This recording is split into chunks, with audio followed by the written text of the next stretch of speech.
Hey friends, welcome to Haunted Bedtime. Before we get started, just a quick note. There are only a few effers during the 15 minutes, and after that, it's completely ad-free. Just you and me. If you enjoy the calm vibes here, take a moment to like the video and subscribe, but only if it genuinely feels right to you. And I'd really love to know where you're tuning in from and what time it is for you. Share it in the comments. It's always amazing to see how this little community connects people all around the world.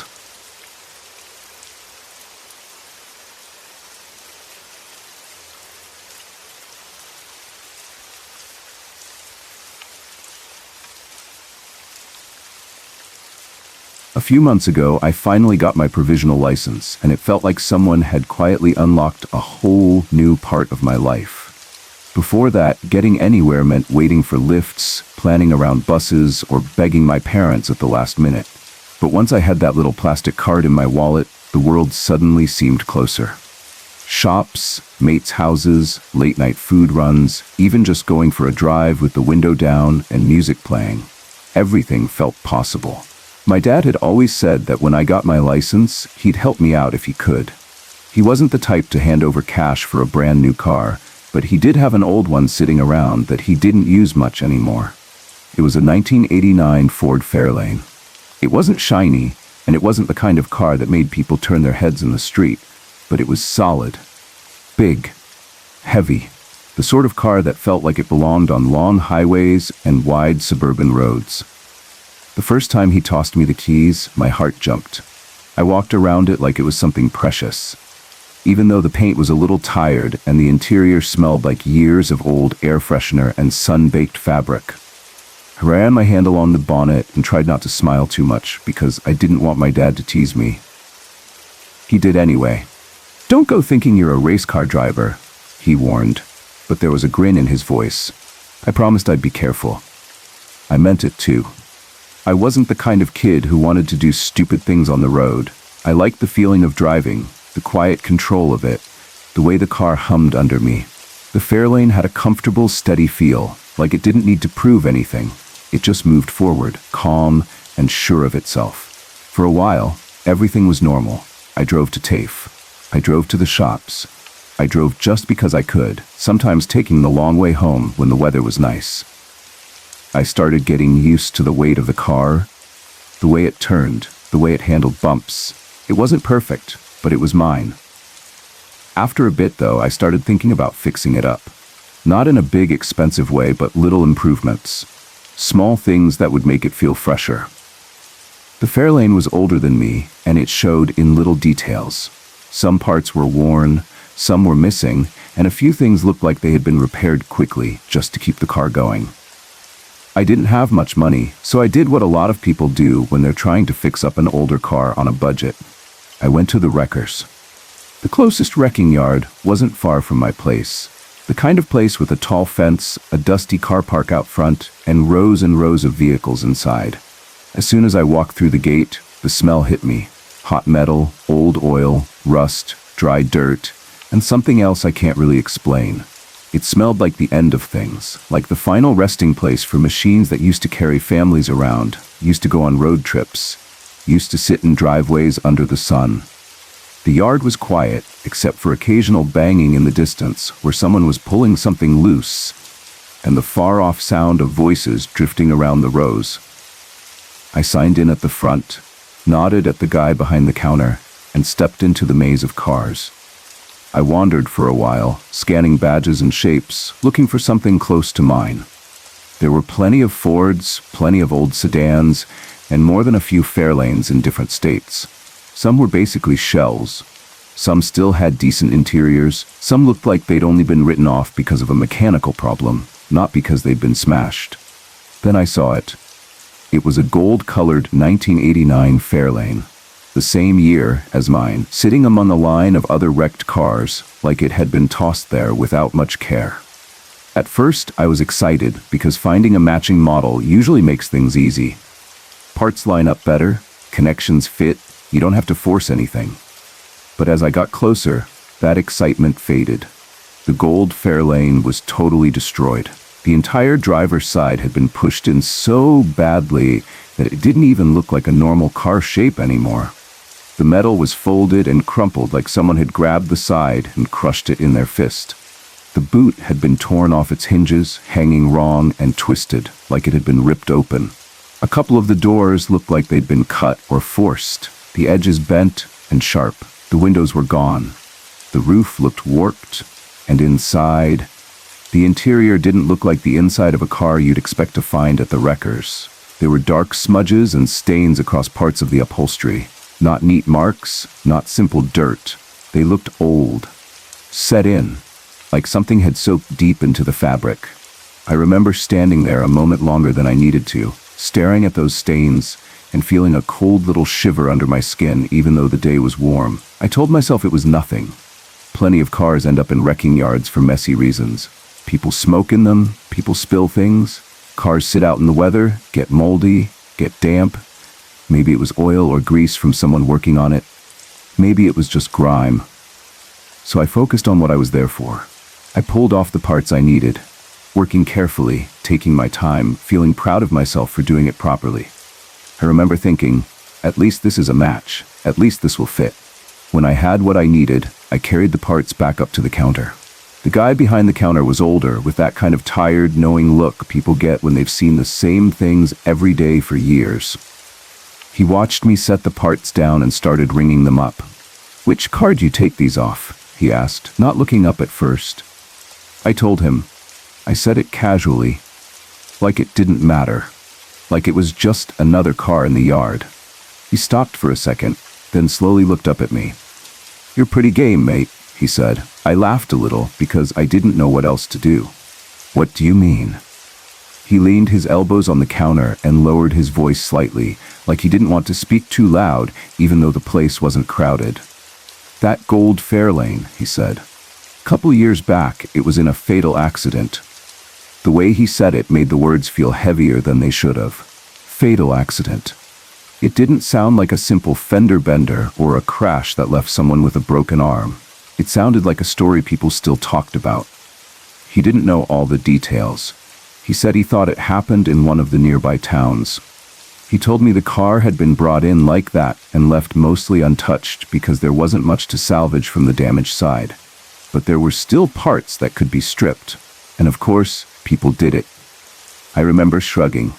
I didn't want to look scared or weird about it. And honestly, at the time I thought, a car is a car. It's metal. It doesn't carry anything with it.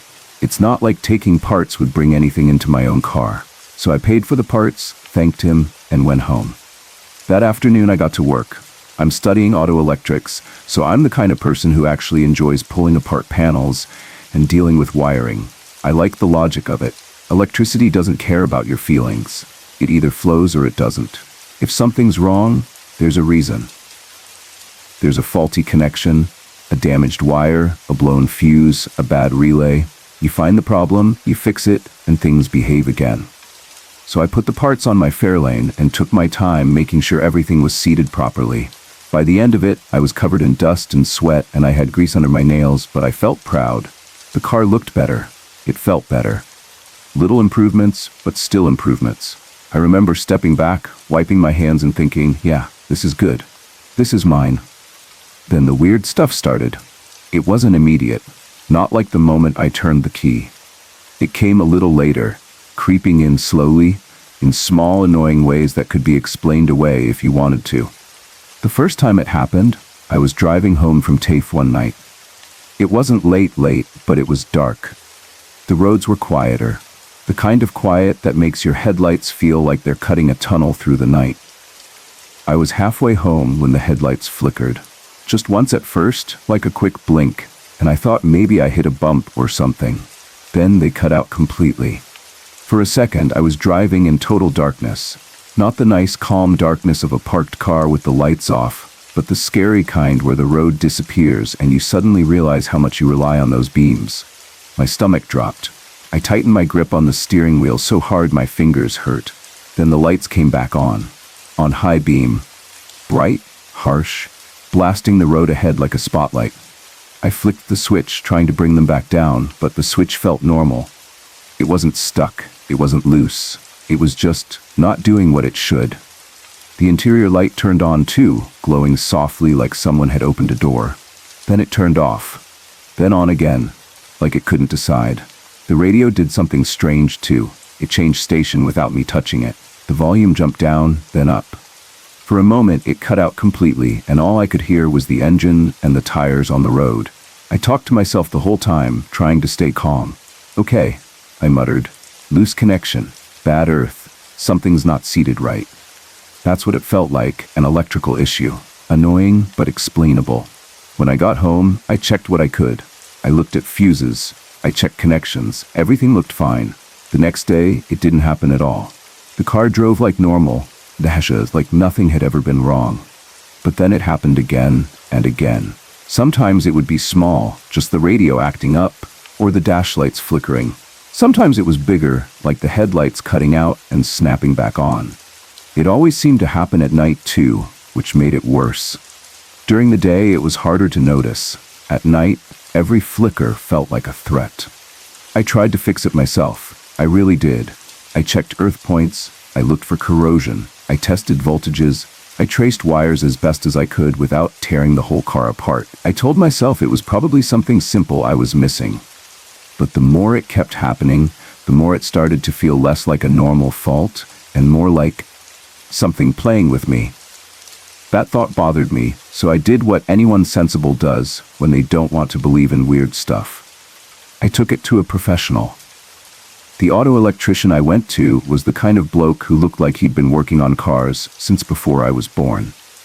He had a workshop with tools hanging neatly on the walls, a radio playing softly in the background, and that smell of warm engines and oil that every mechanic shop seems to have. I explained what was happening. He listened, nodded, and hooked up his gear. He tested the system. He checked connections. He ran through things methodically. In the end, he wiped his hands and looked at me like I'd just told him I saw a UFO. "Mate," he said, "there's nothing wrong with it." I stared at him. "Nothing?" He shook his head. "Not that I can find. Everything checks out. Charging system's fine. Wiring seems okay. No obvious shorts. It's behaving right now." I wanted to argue, but I couldn't. The car was sitting there purring quietly, lights steady, radio working. It looked innocent. I drove home with this strange mix of relief and frustration. Part of me wanted him to find a clear problem because that would mean I could fix it and move on. But another part of me felt uneasy because if there was no problem, then what was causing it? That's when I started thinking about the wreckers, about the gold Fairlane, about what the guy had said. I realized that the things acting up were mostly the things I'd pulled off that car. And once that thought settled in my mind, I couldn't shake it. I tried to be rational. I told myself it was coincidence. But I still went looking for information, because sometimes rational people still want answers. Late one night, I sat at my computer and started searching. At first, I didn't even know what I was looking for. Then I remembered the wreckers guy said it happened in a nearby town. I started searching for Fatal Crash, Fairlane, Queensland 2009. I tried different keywords. I clicked through results. The deeper I went, the more my stomach twisted. I found several news articles. Most of them had a photo, and when I saw the photo, I knew it was the same car. The gold Fairlane in the picture looked exactly like the one in the yard. Crushed, torn open, ruined in a way that didn't look like normal damage. It looked like something violent had happened to it. Something final. The story, as far as I could piece it together, was horrible. In late 2009, a group of young guys, teenagers 15 to 18, basically my age, were at a party. The kind of party that feels like a big deal when you're young. Loud music, too much alcohol, people thinking they're older than they are. At the end of the night, some of them were too drunk to drive their own cars. So, the owner of the Fairlane decided to do what he thought was the right thing. He would drive some of them home. He was trying to help, trying to stop them from doing something stupid, like driving drunk. Here in Queensland, there's a law that P-platers can't carry more than one passenger after 11 p.m. The idea is to reduce distractions for new drivers, to stop groups of young people piling into a car late at night and making dangerous choices. It's a strict rule, and everyone knows it. But that night, he broke it. He had 4 passengers in the car, and it got worse. Two of his friends, trying to be funny, climbed into the boot. They were hoping to pull a prank on him. They probably thought it would be a laugh. They probably thought they'd pop out at the right moment and scare everyone. I tried to imagine it. Teenagers being idiots, not thinking about consequences, just wanting to joke around. It was painfully easy to picture because it sounded like something that could happen with people I knew. The driver, trying to get his friends home before he got pulled over, decided to take a back road. Somewhere quieter, away from police, away from trouble. He was probably nervous, probably watching the mirrors, probably thinking he could get away with it if he just stayed off the main streets. About halfway there, the car was hit. T-boned by an elderly drunk driver who was apparently trying to avoid being breathless. That detail stuck in my head like a splinter. Someone old enough to know better. Someone choosing to drive drunk anyway, trying to dodge responsibility. And because of that choice, everything ended. The fare lane flipped several times. The article described it in a way that made my mind fill in images I didn't want. The car tumbling, rolling, smashing into the ground, metal screaming, glass exploding. Then finally it came to rest at the bottom of a gully. 7 people were in that car. 5 were killed. 2 in the boot died almost instantly. The rear driver's side passenger had his seatbelt severed in the initial crash and was thrown from the car. The roof collapsed and crushed the others in the back. Some of them didn't die right away. They died days later in hospital. And somehow, the driver and 1 passenger walked away without a scratch. I read that line over and over, trying to understand it. How could that be possible? How could a car be destroyed so completely, 5 people dead, and 2 people just walk away? It sounded like the kind of thing people would call a miracle, but it didn't feel like a miracle when you held it next to the rest of the story. It felt like cruel maths, like chance picking winners and losers without any reason. I sat back in my chair, feeling sick. Then another detail hit me, a small one that felt bigger than it should have. The blood-soaked interior. The articles didn't hide it. Some of the pictures showed the inside. Dark stains, smears, fabric that looked ruined. And suddenly, those dark smudges I'd seen inside the wreck at the yard flashed in my mind, clearer than before. They hadn't been oil. They hadn't been grease. They had been something else entirely. I remember closing my laptop and just sitting there, staring at nothing, trying to calm my breathing. My hands felt cold. My throat felt tight. A part of me wanted to go outside right then, open my car, and rip out every single part I'd taken from that wreck. I wanted to throw them in the bin or take them back, or do anything to separate myself from that story. But another part of me, the stubborn, practical part, kept saying, it's just parts. It's plastic and metal. It can't carry a tragedy like a disease. It can't infect your car. It can't haunt you. I tried to sleep that night, but it took a long time. Every time I closed my eyes, I pictured the car rolling into darkness. I pictured teenagers laughing in the back, not knowing their lives were about to end. I pictured the boot, the prank, the sudden crash, the flipping, the gully. And then I pictured the gold fare lane sitting silently in the wrecker's yard, waiting for strangers to pull bits off it like vultures. After that, the electrical problems didn't stop. If anything, they became more consistent, like the car had decided it wanted my attention. One night, driving home, the headlights flickered so badly I had to slow down because I didn't trust what they were going to do next. The radio suddenly switched to static, and then, for a moment, a voice came through, just a fragment of speech, unclear, like the end of someone's sentence. I told myself it was a bad station, but my heart still hammered. I started to notice things that weren't just electrical. Little shadows in the back seat at night, shapes that seemed to move when I checked the rearview mirror. The first time I noticed, I laughed at myself. I told myself it was just streetlights and reflections. The fare lane was big, with lots of glass and lots of space behind me. Shadows do weird things in cars like that. Still, I began to feel like I wasn't always alone in there. And what made it worse was that it didn't feel scary the way you'd expect a ghost story to feel. It wasn't a cold, evil feeling. It was more like company. Like being in a room where you know someone is sitting behind you. Quiet, not speaking, but present. That's a strange thing to admit, even to yourself. A couple of days later, after another night of lights flickering and the radio behaving like it had its own mind, I reached a point where frustration outweighed fear. I was sick of it. I was tired of driving with that tight feeling in my chest, waiting for the headlights to die. I was tired of getting embarrassed when mates were in the car and the radio suddenly blasted or cut out like it was trying to show off. So I did something that still makes me feel a little silly when I think about it. I yelled. It wasn't a polite request. It wasn't calm. It came out sharp and loud, filling the car like I was arguing with someone sitting right there. "Will you guys just knock it off?" I snapped. The moment the words left my mouth, the car died. Not slowly. Not like a normal engine stall where it coughs and fades. It was as if someone had flicked a switch. The dashboard went dark. The engine stopped. The radio cut. Everything went quiet except the sound of my own breathing. I coasted to the side of the road, heart banging, hands shaking slightly on the wheel. For a second, I just sat there, frozen, not sure what to do. Then the practical part of me took over. I tried the key again. Nothing. I tried again. Nothing. The engine wouldn't even cough. It didn't try. It was dead like a stone. I got out, popped the bonnet, checked what I could in the dark with my phone light. I looked at the battery connections. I checked fuses. I checked anything that might explain why the whole car had shut down at once. Everything looked normal. That should have been impossible.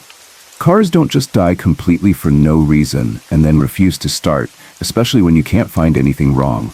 I spent about an hour like that, sitting, checking, swearing under my breath, trying again, waiting, trying again. The longer it went on, the less it felt like a mechanical problem, and the more it felt like I'd made someone angry. At some point, I sat back in the driver's seat and just stared at the dashboard. My car felt like a dark box around me, the night pressing against the windows. I could hear distant traffic, but not close. I felt alone, but not alone. Then I noticed something. The clock. The clock was one of the parts I'd taken from the gold Fairlane. I hadn't thought much about it. It was a clock. It sat there in the dash, showing time, like clocks do. When the car died, it went off with everything else. But now it had turned on again. The numbers glowed faintly, lighting up the dash with a small, steady green. I leaned closer. It didn't show the actual time. Instead, it read 11:37. I stared at it, confused at first. Then the meaning punched through me like a sudden wave.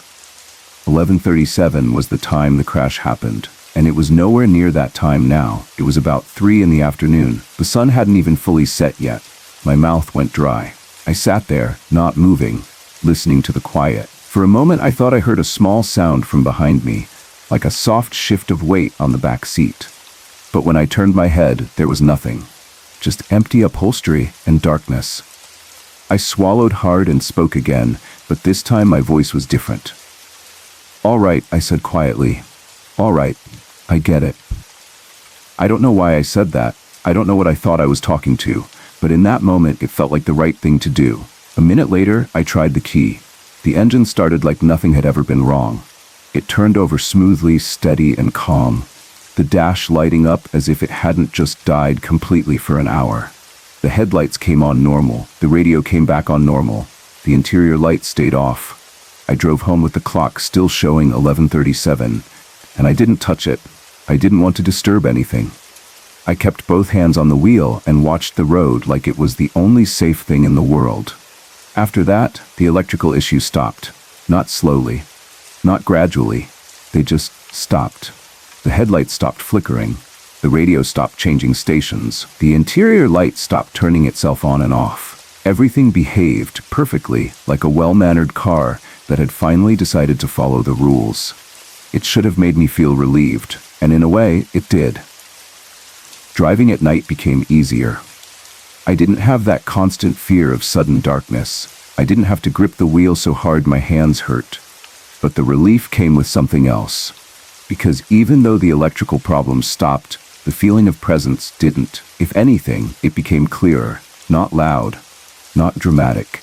Just a steady awareness that there was something about the car now that hadn't been there before. A weight in the air, a sense that I was sharing space. The strangest part was that it didn't feel dangerous. It didn't feel like something trying to hurt me. It felt unsettled, restless, maybe, like a group of people who couldn't quite leave the place where everything ended. Not long after that, my mum borrowed the fair lane for a day. Her own car was being serviced, and she needed to go to the shops. Normally she didn't like driving my car because it was big and she said it felt like steering a boat compared to hers. But that day, she didn't have much choice. When she got home, I was in my room. I heard her come in, heard the door close, heard her footsteps pause in the hallway like she was thinking about something. Then she called my name. I walked out and saw her standing in the kitchen, keys in her hand, looking at me with this odd expression. Not quite fear, but not normal either. "Have you ever seen anything funny in the back of your car?" she asked. I blinked, caught off guard. "What do you mean?" She hesitated, like she wasn't sure she wanted to say it out loud. I tried to laugh it off. "Sometimes at night I think I see shadows back there. Probably just reflections." Mum didn't laugh. Instead, she looked at me even more seriously and said, "What about an arm?" I felt my stomach drop. "What?" I asked, my voice suddenly thin. She told me that on her way home from the shops she'd been stopped at a red light. It was daytime, bright enough that you wouldn't normally expect to see weird shadows.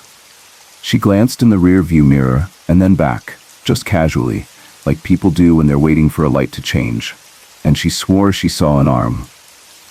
Not a full person, not a face, just an arm, pale and real-looking, poking out of the speaker hole on the parcel shelf at the back, like someone was trying to reach through that space. She described it slowly, her voice steady, but her hands gripping the keys tighter. She said she blinked and looked again, thinking maybe it was a trick of light or something hanging back there, but there was nothing. Then she saw it again, clearer, for just a second. Mum isn't the type to make up stories. She's practical. She's the kind of person who tells you to stop being dramatic when you think you heard a noise at night. Seeing her look pale and uneasy like that made my skin prickle. I swallowed, and without thinking, I told her the detail I'd read in the articles. "One of the boys in the boot," I said carefully. "Apparently he got his arm stuck in the speaker hole." The second I said it, Mum's face changed. The color drained out of it. She looked like she suddenly wanted to sit down. That's not funny," she whispered. "I'm not joking," I said, and my voice sounded strange to my own ears. I didn't even know until I looked it up. Mum stared at me for a long moment. Then she shook her head, like she was trying to shake off a bad dream. After that, she didn't borrow my car again. She didn't say it directly, but I could tell she didn't want to be in it if she didn't have to. What really got to me was that it wasn't only Mum. Other people started noticing things too, in ways that made it harder to tell myself it was all imagination. A friend of mine once rode with me at night. He was talking the whole time, laughing, telling me about something that happened at work. Then, halfway through his sentence, he stopped. "What?" I asked, glancing at him. He was staring past me, his eyes flicking toward the back seat. He looked confused, like he'd lost his place. "Did you see that?" he asked quietly. "See what?" He didn't answer straight away. He just kept staring for another second, then shook his head and forced a laugh. "Nothing," he said. "Just thought I saw someone back there." I tried to smile like it was a joke, but my mouth felt stiff. Another time, I turned up at a party. I parked on the street and got out, locking the car and walking up toward the group of people near the front yard. Music was playing inside the house, and there were voices and laughter out front. As I approached, one of my friends stepped forward, squinting at me like he was trying to figure something out. Then a girl I knew came up close, had eyebrows raised. "Where'd everyone go?" she asked. I blinked. "What do you mean?" She pointed back toward the road, toward where my car was parked. "When you drove past," she said, "it looked like you had a car full of people. I thought you were bringing half the town with you." I laughed because it sounded ridiculous, but the laugh came out shaky. "It's just me," I said. She frowned, serious. "No, I swear, there were people in there, like a bunch of them. I saw heads. I saw movement." I tried to brush it off. "You've probably had a few drinks already." She got annoyed at that. "I haven't even started drinking yet." She looked genuinely bothered, like she didn't want to believe what she'd seen, but couldn't deny it either. That night, I found myself glancing at my car more than once. Not because I expected to see something, but because I wanted to know. I wanted to understand. Part of me wondered if the car really did carry passengers, invisible ones, riding along like they still belonged there. Over time, I got used to the feeling. That's the weird truth. Humans can get used to almost anything if it becomes normal enough. At first, every shadow made my heart jump. Every strange comment from someone else made me feel cold. But after a while, it became part of the car, like a smell you stop noticing. I still felt uneasy driving at night sometimes. Not terrified, not panicked, just uneasy. The kind of feeling you get when you're walking home alone, and you know there's no real danger, but your body still stays alert. The Fairlane's cabin would feel a little heavier after dark, especially on quiet roads where the only sound was the engine and the road underneath. Sometimes I'd glance in the rearview mirror and feel like I'd almost catch something. Not a clear shape, not a face, just a movement at the edge of sight. A suggestion that the back seat wasn't as empty as it looked. But the presence never felt angry again. It never messed with the headlights again. It never left me stuck on the side of the road. If anything, it felt like it had made its point, like it wanted to be acknowledged. And I did acknowledge it in my own way. Every now and then, when I got into the car at night and that familiar feeling settled around me, I'd speak softly, just under my breath. "All right," I'd say, "let's go." I never got a response, not the way you'd expect in a movie. No voices, no cold breath on my neck, no sudden screams from the radio. Just a steady silence, like quiet passengers keeping to themselves. Sometimes I'd think about those boys, about how young they were, about the dumb choices that started as a party and ended as a tragedy, about the driver who tried to do the right thing but also broke the rules, about the prank in the boot, about how unfair it all was. And then I'd think about my own life, my own license, my own car, and I'd feel this strange sense of closeness to something I shouldn't be close to at all. Like my freedom was tangled up with their ending, simply because of a few parts swapped from one Fairlane to another. It made me drive more carefully, if anything. It made me more aware of how quickly things can change on a road.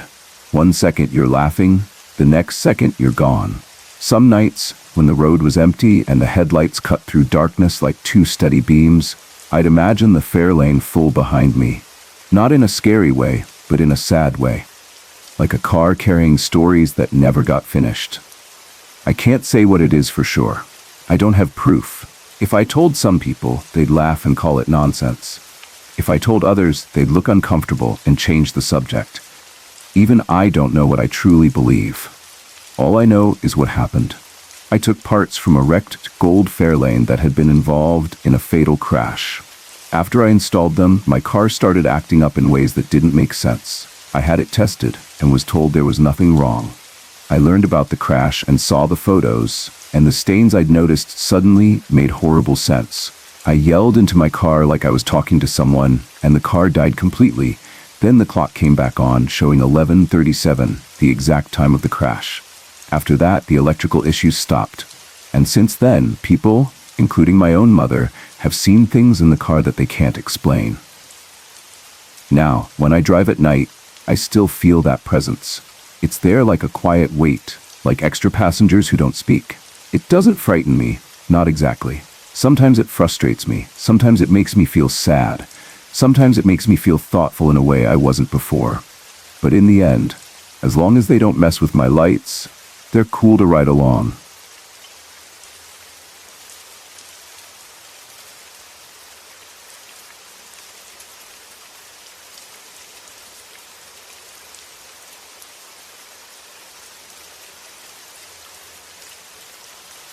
To start with, I should say this happened about 25 years ago. By that time, I had already seen my share of ghosts and other strange things, so I wasn't someone who panicked at every creak or shadow. I also wasn't known as a liar or a prankster. If anything, I was the opposite. My friends used to call me Mr. Maturity because I didn't get up to the silly things they did.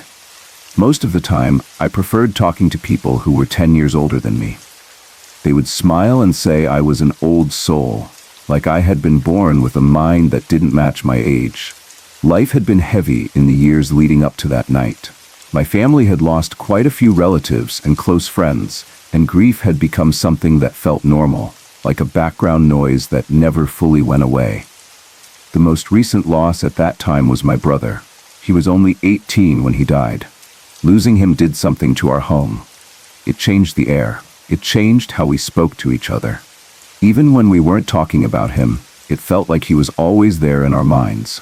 And since then, a lot more has happened to me too. Things that only added to the strange, complicated relationship I've had with the unseen side of life. But that night stands out differently from anything else.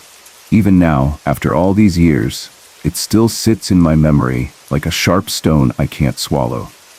I was about 15 years old. I was staying over at a friend's place for the night, something I had done many times before. His family had a caravan parked in the front yard. Inside the caravan, they kept a CB radio, and on weekends they would let us sleep out there so we could stay up late without waking anyone in the house. We were trusted kids. We weren't the type to break things or sneak out or cause drama, so his parents didn't mind. To us, that caravan felt like our own little world. It was smaller than a bedroom, but it was private. It had that smell caravans always have, fabric warmed by the day, old cushions, and a faint mix of dust and plastic. The CB radio sat there like a piece of grown-up equipment, even though we mostly just liked having it around. It made the caravan feel more real, like a place where things happened. That night, it was somewhere between 1 and 2 in the morning. The caravan had a bed on each end. I slept on the door side of the van, with my head turned toward the door. My friend slept on the other side, but he lay the opposite way so that if we both turned our heads, we could see each other across the narrow space. All the light switches were near him, which mattered because it meant if we wanted light, he was the one who had to reach for it. Outside, a streetlight was shining from the front of the yard. It wasn't bright enough to light everything clearly, but it gave enough glow that when the caravan lights were off, the inside wasn't pitch black. It was the kind of dim light that makes shapes and corners look soft and strange. My friend had switched the lights off about 5 or 10 minutes earlier. We were both still awake, but we had our eyes closed like we were trying to drift off. I remember lying there, relaxed in that half-sleep state where your body feels heavy but your mind is still floating. I had my arm hanging over the side of the bed, the way I still do, even now. It's just a habit I've always had. My hand was hanging loosely, fingers relaxed, close to the edge of the bed frame. And then, without warning, everything changed. At first it was a feeling, a cold fear, sudden and thick, like something had dropped over me like a blanket. I had felt chills from ghosts before. I knew that cold, eerie sensation people talk about, the one that comes with the idea of a spirit nearby. But this was not that. This was different. This fear didn't feel like a ghost passing through a room. It felt personal. It felt targeted. Like something had noticed me. Like something had chosen me. My eyes opened fast. Not slowly, not sleepily. They snapped open the way they do when you hear a loud noise in the dark. My first instinct was to look toward the door, because that's where my head was facing and that's where the unease seemed to be coming from. I looked down toward the bottom of the door first, almost automatically, and that was when I saw it. There was a figure there, forming in the doorway. It wasn't just dark. It was darker than dark. Blacker than any shadow I had ever seen. Blacker than the corners of a room. Blacker than a night with no moon. It didn't look like normal darkness. It looked like something that had its own substance. And it seemed to be manifesting through the door, like the door wasn't even solid. I remember staring at it, trying to make sense of what my eyes were showing me.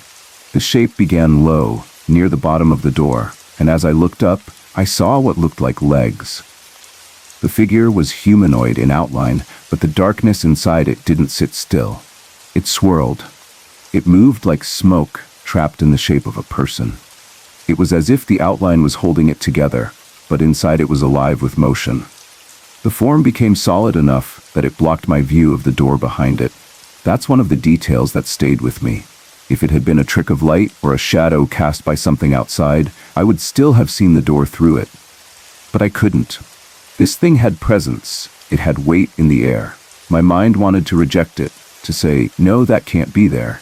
But my body didn't agree. My body knew something was wrong. Every part of me went tight, like muscles preparing for danger.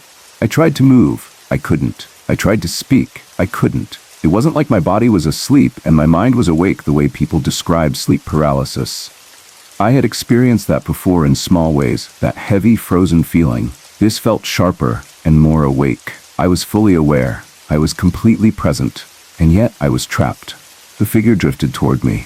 It didn't walk. Its legs didn't step. It moved forward the way smoke moves when it slides along the air, slow but steady, like nothing could stop it. It seemed to glide. The swirling darkness inside it moved with it, twisting like a storm cloud shaped into a person. As it came closer, I forced myself to look up further, and that was when I saw its face, or what counted as its face. There weren't features like a normal face, no nose, no mouth that I could clearly see at first, but there were eyes.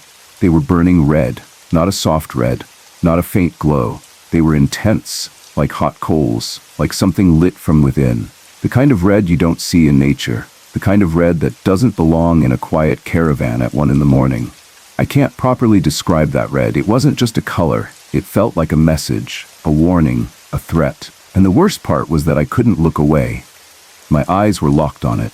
My mind was screaming at me to blink, to turn, to call my friend, to move my hand back onto the bed. But I couldn't do any of it. It was like my body had been hijacked, held in place, so I had no choice but to witness it. The thing drifted closer, and the cold fear around me grew stronger. It felt like the air had thickened, like the caravan had become smaller, like the space between me and that thing was the only space that mattered. Then it reached my hanging hand. It didn't grab it, it didn't hold it, it tapped my hand. 3 times. Tap, tap, tap. I physically felt each tap. That's another detail that still makes my stomach tighten when I remember it. It wasn't just that I saw it touch me, I felt it. The taps were real, like fingertips pressing lightly but clearly. The moment it made contact, its eyes flashed brighter. It was like that touch fed it, like it took something from me through that small physical connection. I don't mean it took something in a dramatic way where you feel your soul being ripped out, but I felt like the touch meant something to it, like it wanted that contact, like it came for that purpose. And then, as if the contact helped it form more clearly, its face took shape enough for me to see something else. A grin. A wicked expression. I don't know what word truly fits. It wasn't a friendly smile. It wasn't even a human smile. It was the look of evil, plain and simple. It was like the face of something that enjoyed fear, that enjoyed power, that enjoyed the fact that I couldn't move. That grin is burned into my memory more than the eyes. The eyes were terrifying, yes, but the grin felt intentional. Like a choice. Like it wanted me to know it understood what it was doing to me. For a moment, I was trapped there with it, staring into those burning eyes, seeing that cruel grin, feeling those taps still lingering in my skin like an aftershock. Then it began to drift back. It moved away from me, sliding backward toward the door. It never broke eye contact. It kept looking at me with that expression, that same sick satisfaction, like it was enjoying the fact that I was helpless. It went through the door like it had come through it, as if the door was nothing more than mist. And the last part of it to leave was its face. Those eyes. That grin. Then it was gone. The moment it left, the caravan didn't instantly feel normal. The fear didn't disappear. The cold didn't vanish. But I felt something loosen inside me, like whatever had been holding me finally let go. I could move again. It took a moment, maybe a minute. It's hard to know. Time feels strange when you're terrified. Seconds can feel like hours. A minute can feel like an entire night. But when I could finally move, I jerked my arm back onto the bed so fast it almost hurt. My whole body was shaking uncontrollably. I sat up, breathing hard, trying to figure out what to do, how to speak, how to explain something that sounded impossible. My voice came out in a stammer. "Turn the light on," I said to my friend. "Turn it on, please." He rolled over instantly, confused at first. Then he heard my voice and the panic in it and reached for the switch. The light flicked on, filling the caravan with a dull, ordinary glow. I must have looked awful because my friend's face changed the second he saw me. He went from sleepy confusion to alarm. "What's wrong?" he asked. I couldn't stop shaking. My skin felt cold and tight. I felt like my chest was full of ice water. "Did you see it?" I asked. My voice sounded desperate. "Did you see anything?" He blinked, scanning the caravan like he expected to see someone standing there. "No," he said slowly. What? No, man. I didn't see anything. I told him everything as best as I could, rushing through the words because I needed to get it out of me, like speaking it might make it less real. I explained the darkness, the eyes, the tapping, the grin, the way it went through the door. My friend listened, staring at me like he didn't know what to say. He could see I wasn't joking. He could see I wasn't trying to scare him. I was shaking too hard for that. My face must have been white. My eyes must have looked wild. He didn't laugh, he didn't tease me. He just sat there quietly for a moment, then said something simple like, "Nah, stuff that," and got up. We didn't sleep in the caravan after that. We went inside the house, both of us, waking his parents just enough to explain we didn't want to sleep out there. They probably thought we were just being kids, maybe spooked by a nightmare or some noise outside. They didn't argue. They just pointed us to the lounge room or a spare spot on the floor and told us to settle down. That night, even with the lights off inside the house, I barely slept. Every time I closed my eyes, I saw those red eyes. Every time I drifted close to sleep, I felt that cold fear creeping back. I kept waiting for the door to become meaningless again, waiting for that darker-than-dark shape to appear. But it didn't. I never saw that entity again. Not once. And that should have been the end of it. That should have been a single, terrifying moment in my teenage years. A story I could tell and then leave behind. But life doesn't always work like that. After that night, things changed. It wasn't like I started seeing the same thing over and over. It wasn't like I became haunted in a clear, dramatic way. It was more subtle, more exhausting. Shadows began to appear around my bed on a regular basis. At first, I tried to ignore it. I told myself it was my eyes playing tricks. I told myself it was fear left over from that night. But it kept happening. And after a while, I couldn't pretend I wasn't seeing what I was seeing. Sometimes I would wake up and see shapes standing in the room. Not solid bodies, not faces, just shadows, darker than the rest of the dark, gathered in places where people shouldn't be. They didn't move much. They didn't come close. They didn't tap my hand. They didn't grin. They just watched. That's the part that messes with you, even more than the idea of being attacked. Being watched is a different kind of fear. It makes you feel exposed in your own private space. It makes you feel like sleep isn't safe anymore. Some nights there would be 1 or 2. Some nights more. I have counted up to 12 at a time. 12. Just standing there, silent, not doing anything, but somehow making the air feel heavier, making the room feel crowded when it should have been empty. They weren't always there. Sometimes weeks would pass and I wouldn't notice anything. Then suddenly, for several nights in a row, I would see them again. And even when I didn't see them clearly, I would feel something else. Like there was always something in the corner of my eye. You know that feeling when you think someone is standing just outside your vision, and when you turn your head, there's nothing there. That became normal for me. It was like my senses were always half alert, always waiting to catch movement, always trying to confirm what my brain was hinting at. But I could never quite catch it. I'd turn too late, or it would vanish too fast. Or maybe it was never fully there in a way that normal eyes can see. The frustrating part is that these shadows didn't feel like the same thing from the caravan. That entity had been different. Stronger, sharper, more focused. The shadows around my bed felt passive by comparison, like silent onlookers rather than something with a plan. Still, the memory of that night sits under everything, because the fear I felt in that caravan wasn't like normal fear. It wasn't like the chill of a ghost walking through a room. It was fear that felt ancient and wrong, like something that didn't belong anywhere near a kid lying in a caravan at 1 a.m. And what keeps me uneasy, even now, is the way it touched me. 3 taps, like it was counting, like it was marking something, like it was taking something small and invisible that I couldn't protect. I've spent years thinking about that part. I've tried to tell myself it was a nightmare, that it was my mind mixing grief and fatigue and darkness into something that felt real. But the problem with that explanation is the way it felt, how physical it was, how awake I was, how clear the details remain even after so much time. If it had been a dream, it would have blurred, it would have faded at the edges. But it hasn't. Even now, if I close my eyes and think of it, I can see that shape at the bottom of the door. I can see the swirling darkness inside it. I can see those burning eyes, and I can still remember the exact place on my hand where I felt the taps, as if my skin never forgot. I don't tell people this story to impress them. I don't tell it to scare them for fun.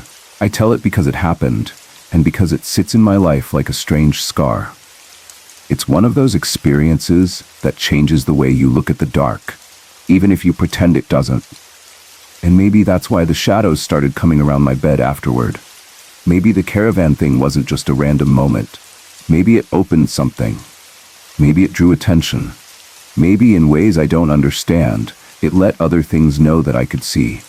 Or maybe the shadows were always there, and that night just taught me how to notice them. Either way, the fact remains, I have never seen that exact entity again. But I have never truly felt alone the same way again either. Because once you've looked into eyes like that, eyes that don't feel human, eyes that burn with something cold and hungry, you don't forget it. You can try to live normal. You can laugh with friends. You can grow older. You can build a whole life.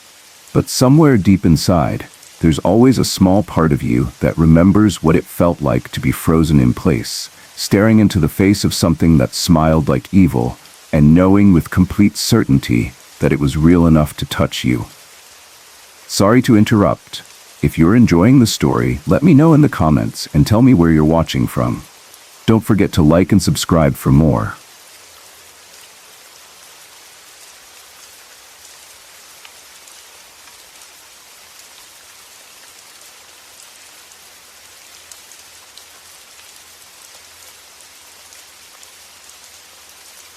Having experiences as an adult is weird. As a child, you can easily brush off strange happenings as nothing more than an overactive imagination. But when you're older, when your mind is laden with rational thoughts and explanations, these unexplained moments can seem even more incredible and utterly mind-blowing. I never would have imagined that the comforting solidity of everyday life could suddenly be punctuated by events so strange that they defy all logic. Yet, that is exactly what happened after I bought my house in my small town. A house built in the 1970s that I assumed would require few renovations. I thought it would be a practical investment, a home that already had its own built-in character. I did not expect, however, that from the very first night, the boundaries between dream, sleep, and reality would blur in ways that would haunt me for years. The first night we moved in, shortly after the boxes had been unloaded and our belongings had been arranged, I went to bed with a mixture of tiredness and excitement for the new start. I had spent all day settling in, helping everyone carry boxes and arranging furniture in an old home that creaked with every step. The thin walls and wooden floors created an atmosphere that was both charming and eerie. And while I was overwhelmed by all the activity of moving in, I also caught a glimpse of something that made me feel unsettled. That very night, as I lay in my room with the door open, just enough to see the living room beyond and the small screen door that led to our garage, I began to read a book. I was alone in the quiet of my new room, which overlooked the living area. It was peaceful and inviting, yet even in that comfort, I sensed that something was not quite right. Sometime during that first night, I had a dream that began as gently as any dream might.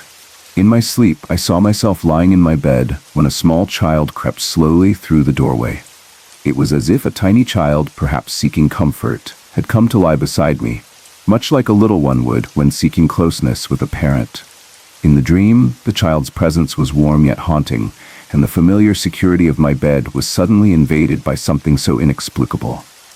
As the dream continued, the atmosphere shifted, and before I knew it, that gentle vision gave way to an all-too-real episode of sleep paralysis.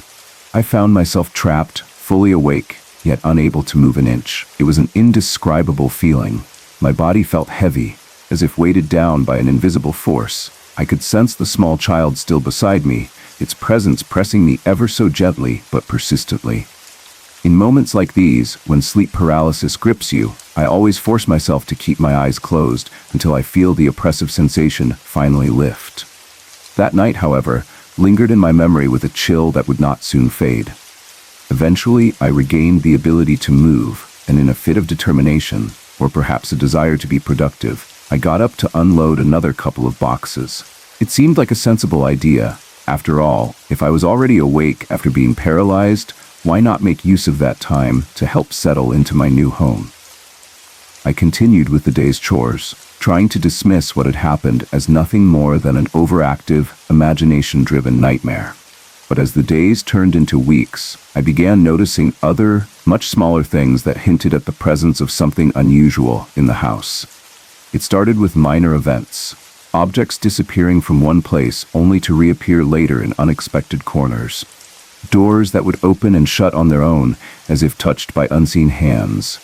Soft, heavy footsteps in the dead of night when no one else was awake. My husband, a thoroughly skeptical man who had little patience for anything paranormal or spiritual, would always wave these occurrences off as nothing more than the house settling down. He claimed that old houses creak and groan under their own weight. And while that may be true, I could not help but think that a house can only settle so much in a mere 2 hours. One of the most memorable events occurred when I was washing dishes one evening. Our home had a small loft that ran along the length of the house, with a walkway that allowed one to see down into both the kitchen and the sitting room. I have always enjoyed cleaning while listening to old music, especially tunes by Cab Calloway and Ella Fitzgerald. That night, as I was absorbed in the task and the soft swing of music in the background, a familiar song began playing. A version of Ella Fitzgerald's smooth rendition of Summertime and The Living is Easy. It was as if the aged melody itself had taken on a life of its own, emerging not just from the radio, but also from somewhere higher up. I craned my neck and looked up, catching a glimpse of a faded figure. The light was distorted at the top of the banister where the loft door creaked open and then softly closed behind it. I wasn't the type to be easily shaken by such things. I had grown up around stories and strange happenings, so I simply let it be. No harm was done, and I resumed my dishwashing, though the echo of that mysterious appearance lingered in my mind. The next month, I left for California for a short week-long trip, leaving my dad, Pops, as I called him, to look after our dogs at home. My dad had always been responsible and practical, and I trusted him. But that night, while he was cleaning up around the house, he experienced something odd of his own. He was up late in the evening, tidying up, when he heard an older woman's voice softly say, "Why you here?" Naturally, he assumed it was one of our neighbors, but when he looked outside, there was no one. Then he heard the loft door close, followed by the sound of footsteps echoing through the halls. Panic set in for him. He's not one who handles the unexplained lightly, so he hurriedly ran upstairs, flung open the door, and found nothing but a few empty boxes. That incident haunted him for the rest of the week, though he chose to ignore the other odd noises he had heard. When I returned from my trip, I noticed something peculiar as soon as I stepped back into the house. One of my favorite roller perfumes, which I'd lost a few weeks prior, was sitting on the kitchen table waiting for me. I asked my dad where it had come from, but he insisted he hadn't found it. I couldn't help but feel that its appearance was connected to the strange occurrences that had been happening while I was away. Later that evening, as I settled down to play video games, a way I had learned to decompress after my travels, I heard the shuffling of my dogs in the sitting room. Curious, I peeked out of the doorway to see what mischief they were causing. In that brief moment, I saw the faintest shape moving about the room. My dogs, seemingly in a trance, were following it with the kind of excitement you might see when someone speaks in a cooing, baby-like tone to them. Their squinty eyes and wiggly butts were a comical display of adoration, as if they believed that whatever they were following was praising them and showering them with affectionate energy. "What you doing?" I called out from the doorway, and as if by magic, the distortion in the shape faded away, and the dogs broke their spell, resuming their normal, playful behavior. We all gathered on the couch and sat together for a while longer until I decided to start streaming my gameplay. I am a big fan of video games, and I particularly enjoy playing survival mode in Fallout 4. In these sessions, I dress in full wasteland gear, with elaborate face paint that transforms me into a character from the post-apocalyptic world. Every time my character died, I would take a shot. Or rather, I'd sip from my trusty moonshine jar. the contents of which I considered my liquid reward. By the end of that session, I must have died 23 or 24 times. The combination of intense gameplay and the rush of the moonshine left me utterly spent. I finally ended the stream and collapsed face first onto the couch, my face still painted in character. The next morning, I awoke with a killer headache and a strangely comforting sight. A blanket was neatly laid across me, folded perfectly along the edges. I was not the type to ever make my bed, let alone tuck in the blanket so precisely. I also noticed that the packs of water I usually keep in my game room had somehow been tugged across the carpet and ended up neatly placed next to me on the floor. I called my dad to ask if he had been in my room early that morning, but he told me he hadn't. A groggy "thank you" escaped my lips as I looked around the empty, silent house. In the weeks that followed, I began noticing more subtle signs that something was amiss in my home. Little wisps of cigarette smoke would appear unexpectedly, though neither I, nor my husband, nor any of our neighbors smoked. Occasionally, the faint, drifting remnants of smoke would seem to fill a room before disappearing as quickly as they had arrived. It wasn't just that. Sometimes I'd find objects moved slightly from where I left them, doors opening and closing on their own, and I'd often hear soft footsteps echoing in the dead of night. My husband, ever the skeptic, would dismiss these occurrences as nothing more than the house settling, but I always maintained that a house, especially one as old and layered with history as ours, could only settle so much in a short period. These small, inexplicable events began to accumulate in my mind, each one a tiny reminder that the boundary between the known and the unknown was not as solid as it appeared. Then came the first, truly significant incident. I was in the kitchen one evening washing dishes, while the soft hum of the water and the clinking of plates created a calming routine. Our home had a loft upstairs, walled in with a long walkway that let you look down and see both the kitchen on one side and the sitting room on the other. As I worked, I set the mood by listening to my favorite old records, vintage jazz tunes by legends like Cab Calloway and Ella Fitzgerald. The comforting sounds of my music made the task enjoyable, and I let the rhythm carry me along. Suddenly, amidst the familiar notes of summertime and the living is easy, I heard something astonishing. A warm, aged voice began to sing along with the song. I craned my neck and looked up from my work. From the banister of the loft, I could just make out the blurred outline of a figure. A fleeting, distorted image of a person, barely visible, as if emerging from another time. I also heard the loft door creak open gently, and then softly close. I wasn't shaken enough by that glimpse to react immediately. After all, in a house as old as ours, such strange reflections were sometimes nothing more than shifting light and tired eyes. A month later, I left for California for a short week-long trip. While I was away, my dad stayed behind to watch over our dogs, as he always did. One late evening, while cleaning up around the house, my dad experienced something that sent a chill down his spine. He was tidying up, and then he heard an older woman's voice call out, "Why you here?" Startled, he looked outside, expecting perhaps to see a neighbor or someone familiar, but there was no one. Then he heard the loft door close, followed by faint footsteps echoing along the corridor. My dad, who has always been easily startled, hurried up the stairs and swung open the door, only to be greeted by a few empty boxes and nothing more. He quickly locked the door behind him, choosing to dismiss the strange sounds for the rest of the week, despite the lingering unease. When I returned from California, I began to sense that something had subtly changed in our home. One afternoon, as I entered the kitchen, I noticed one of my favorite roller perfumes, the one I had lost a few weeks earlier, was sitting on the table, waiting for me. I asked my dad about it, but he insisted he hadn't found it. That mystery added another layer to the peculiar happenings that had been unfolding during my absence. Later that same evening, as I tried to relax by playing video games, I heard my dogs shuffling around in the sitting room.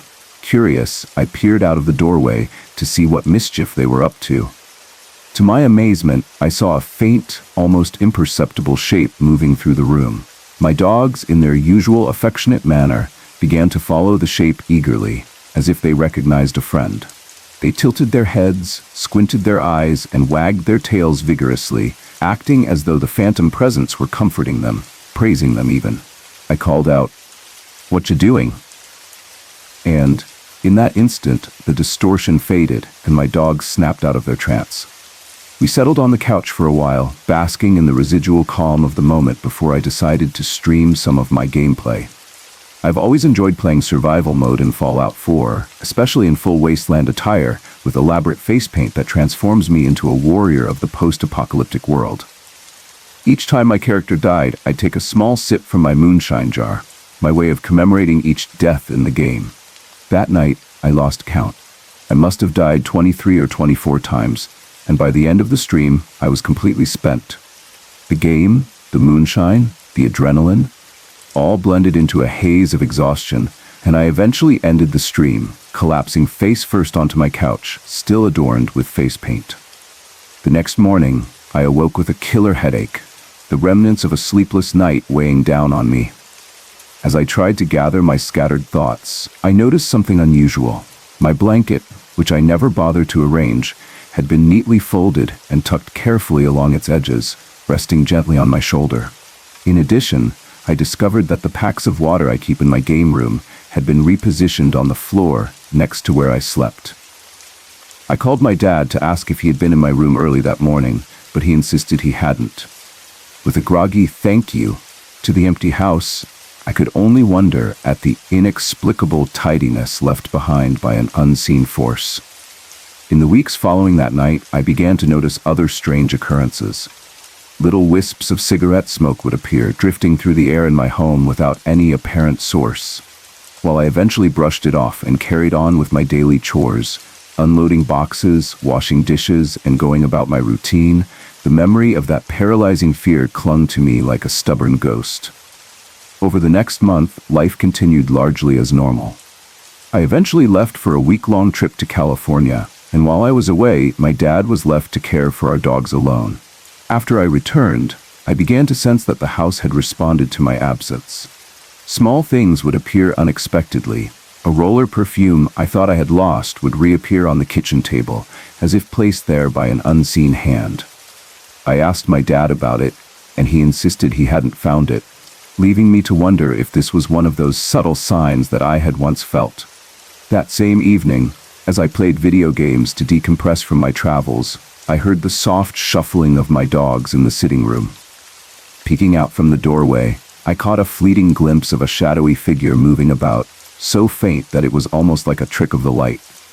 My dogs, in their typically playful manner, responded as if they recognized a friendly presence. They tilted their heads and wagged their tails with an almost human-like smile. I called out, "What you doing?" And just like that, the mysterious shape dissolved into the darkness. We sat together on the couch for a while, trying to relax, before I began streaming my game. The game was Fallout 4 in survival mode, a setting I loved, complete with all the gritty details of a post-apocalyptic wasteland. Wearing my elaborate hand-painted face gear, I immersed myself in the game, and every time my character died, I marked it with a small sip from my moonshine jar. The stream went on, and I eventually lost count of my in-game deaths, the numbers rising until I was too exhausted to continue. Finally, I ended the stream and collapsed onto the couch, the remnants of my face paint still clinging to me in a surreal display of my nighttime adventures. The following morning brought with it a stark reminder that I had not been alone during the night. I woke with a pounding headache, and as I gathered my scattered thoughts, I noticed something odd. My usually unkempt bed had been arranged in a way I never would have done. My blanket was folded neatly over the top, and a pack of water bottles that I kept in my game room had been moved and laid out neatly beside me. I called my dad to see if he had been up in my room that morning, but he claimed he had not entered. With a groggy, almost inaudible thank you to the empty house, I was left to wonder if there were forces here that I could not see. In the months that followed, the strange happenings continued in small, persistent ways. Little streaks of cigarette smoke would drift through the air, and sometimes doors would open or close on their own. There were noises, soft footsteps, the sound of objects being shifted subtly during the night that I could not attribute to anything logical. My husband, always the pragmatic skeptic, insisted that these were just the house settling, the creaks of an old building coming and going. But I knew better. A house, no matter how worn, could not settle so dramatically in just a couple of hours. I began to keep a mental log of every occurrence, wondering if there was a pattern, or if the energy of that house was something greater than I had imagined. As time passed, I started to become more acutely aware of the ways in which the strange energies in our home seemed to center around certain areas. One memory in particular has stayed with me, a memory of one restless night when I was washing dishes. Our home has a loft upstairs that overlooks both the kitchen and the sitting room through a long, narrow walkway. On nights like that, I would put on some old jazz records, Cab Calloway, Ella Fitzgerald, and let the smooth tunes fill the space as I worked. Began to follow it as though they recognized it as something good, tilting their heads, squinting their eyes, and wagging their tails in a manner that almost resembled a smile. Their behavior was oddly endearing. They seemed to be acting as if the ghostly presence had complimented them, praising them in a language only they understood. "What you doing?" I called softly. And just like that, the shadow faded away, and the dogs returned to their normal, playful selves. We all gathered on the couch, the earlier tension replaced by a brief moment of wonder, until I decided to start streaming my game. I dove into my favorite game mode on Fallout 4, playing in full survival mode, with my face adorned in elaborate wasteland gear and face paint that transformed me into a gritty survivor of a post-apocalyptic world. Every time my character met a dramatic end on screen, I marked it with a small sip from the moonshine jar, a ritual that felt both absurd and cathartic. I lost count of how many times I died during that session, and by the end, my concentration wavered and my body felt drained. I ended the stream, slumped back on the couch, my face still streaked with the remnants of my character's grim makeup, a testament to a night of escapism and underlying fear. The next morning, I woke with a pounding headache and a strangely organized bed, a contrast to the usual chaotic state in which I left it. My blanket was folded neatly, its edges aligned perfectly, resting gently on my shoulder. I also noticed that the packs of water I kept in my game room had been moved, as if arranged by an unseen hand. I called my dad to ask if he had been in my room early that morning, but he calmly replied that he hadn't. With a groggy "thank you" directed at the empty house, I couldn't help but wonder if these small, inexplicable actions were signs of a presence I could not yet fully understand. In recent months, I started noticing other subtle phenomena around the house. I'd catch little wisps of cigarette smoke drifting through the air, smoke that appeared for a moment, then vanished as mysteriously as it had come, despite the fact that neither my husband, I, nor my neighbors were smokers. I even began to suspect that perhaps my grandmother, who often stayed with us and kept an eye on the house, was burdened by the strange energies in the place. There were moments when I felt an inexplicable chill or saw an object move slightly out of its usual place, even though nothing seemed to be amiss with the house's structure. I could not help but feel that these were not random occurrences. They seemed to be subtle reminders that something in our home was not entirely ordinary. As the years passed and life moved on, I tried hard not to let these strange events disrupt my daily routine. I continued to fix things around the house, to go about my chores, and to maintain a sense of normalcy in our daily lives. I began to attribute the occasional disappearing and reappearing objects to simple misplacement or the quirks of an old house settling. Yet, deep inside, I remained aware that these events were too frequent to be entirely coincidental. Then came the first truly significant occurrence that I can still recall with vivid clarity. One evening, while I was washing dishes in the kitchen, I found comfort in the familiar routine. The kitchen was brightly lit by a single dim fluorescent bulb, and I could see into the loft above through a railing. I like to listen to old jazz records while I clean, tunes by Cab Calloway, Ella Fitzgerald, and the like. That night, as I worked, I was lost in the smooth melody of summertime and the living is easy. Out of nowhere, as if time had slowed, I heard an aged, almost ethereal voice singing along with the song. Startled, I craned my neck upward, trying to locate the source of that voice. My gaze landed on the banister of the loft, where the door had creaked open and then closed softly. In the dim light, I could barely make out the faded outline of someone moving, a blurry figure whose presence seemed to intermingle with the music. I paused for a moment, letting the eerie sensation pass by, reasoning that in a house as old as ours, the occasional strange occurrence was nothing to get overly worked up about. A month later, I left for California for a short work trip, a period during which my dad stayed at home with our dogs. One late evening while he was cleaning, he claimed he heard an older woman's voice, soft but insistent, asking, "Why you here?" He looked outside, expecting to find one of our neighbors or someone familiar, but saw nothing. Shortly afterward, he heard the sound of the loft door closing, followed by distinct footsteps. Although he was unnerved, he chose to ignore the disturbances for the rest of that night. These strange occurrences continued, merging with the daily life of our home in ways I could never quite pinpoint. When I returned from California, I was greeted by yet another inexplicable mystery. One of my favorite roller perfumes, something I cherished for its unique scent, was sitting on the kitchen table, even though I had lost it weeks earlier.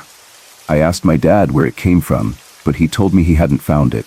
That small, enigmatic detail added to my growing list of unanswered questions about the presence that I began to suspect was lurking throughout the house. That evening, while trying to unwind and clear my mind with some video games, I heard my dogs shuffling excitedly around in the sitting room. Curious, I peeked out of the doorway to see what was causing such commotion. I was startled to see a very faint shape moving about in the darkness of the room. A vague outline that disappeared almost as quickly as it appeared. My dogs, however, reacted as if they recognized something familiar. They tilted their heads, their eyes squinted as if focusing on an unseen friend, and their tails wagged in an almost human smile. It was as though whatever had been present had showered them with adoration. "What you doing?" I called out tentatively, and in response, the mysterious shape faded away, leaving my dogs to resume their usual playful chatter.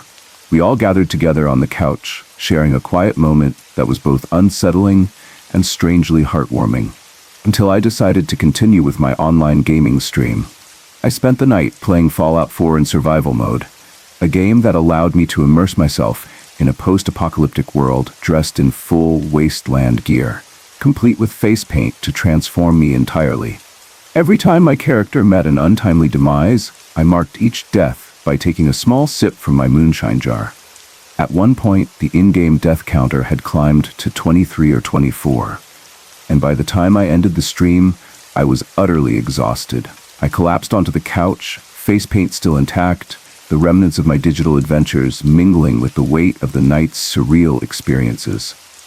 The following morning, I awoke with a pounding headache. As I sat up in bed, I noticed something that completely contradicted my usual messy ways. A neatly folded blanket lay atop the bed, tucked in with precision along its edges, and the packs of water I kept in my game room had been moved to rest beside me on the floor.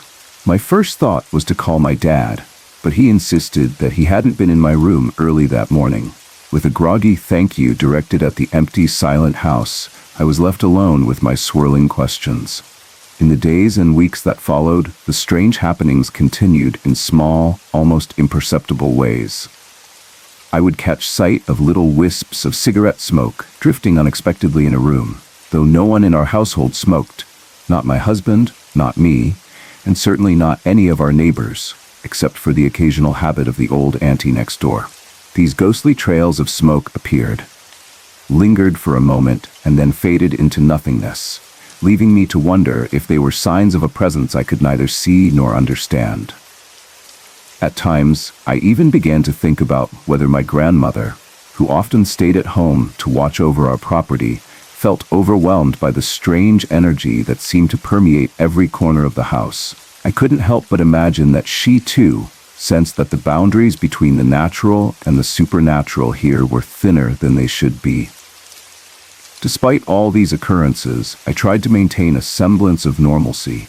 I would go about my daily routines, unloading boxes, washing dishes, and continuing with my work and studies. Yet, there were nights when fear would creep back into my mind, and the old house would suddenly feel like a place where every creak, Every sound was a whisper from the past, a reminder that the extraordinary could lurk within the seemingly mundane. One night, as I was preparing for bed, I recalled the terror of that first night when I experienced sleep paralysis, the heavy, unyielding presence that had gripped me, the ghostly figure that had appeared only to vanish in an instant. That memory would often return to me whenever I closed my eyes and felt a slight shiver crawling up my spine.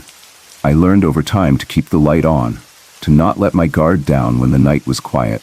Even though I tried to dismiss these events as anomalies, I knew deep down that the house was more than just an old building. It was a vessel of memories and unexplained energies. I eventually started to share bits of these experiences with my husband, though he remained highly skeptical. While he waved off the disappearing objects, the creaking doors, and the unexplained footsteps as nothing more than the settling of an old house, I knew in my heart that these were not normal occurrences. A house built in the 1970s, even with its creaky wooden floors and thin walls, could only settle so much in the span of an evening. I began to document these events in my own way, sometimes setting up a small recorder when I sensed something odd, though most of the time I simply kept the experiences locked away in my mind. Then one evening, when the tension in the house had been building for weeks, I experienced an event that shook me to my core. I was upstairs in the loft as usual, a place where I could look down over both the kitchen and the sitting room. That night, while I was washing dishes and lost in the soft melodies of my favorite records, I suddenly heard an unmistakable change in the atmosphere. The song, "Summertime" and "The Livin' Is Easy," which had always soothed me, was joined by an aged, melancholy voice singing along. I craned my neck upward, and through the dim light, I caught a glimpse of a figure standing high on the banister. I could only see distorted shapes, a faded shadow that seemed to move as the loft door creaked open and then softly closed again. I didn't fully understand what I'd witnessed, but I felt a strange blend of fear and curiosity that night. Time went on, and I began noticing the hallmarks of a haunted house more and more frequently. Every so often, objects would vanish from where I placed them, only to reappear in some unexpected location. Doors would open and close with no apparent reason, and sometimes I would hear footsteps, soft, deliberate steps that sounded as if someone were pacing just out of sight. One particular incident, though, remains seared in my memory. It was a night when I was alone in the house. After returning from a brief trip to California, I settled in the evening to unwind. I was playing video games while the soft glow of the television filled the room with a comforting light. My dogs, always lively and eager, were on their routine of following me around. In one brief moment, as I was deeply engaged in a game, I noticed the dogs behaving in an unusual manner, almost as if they were responding to something only they could sense.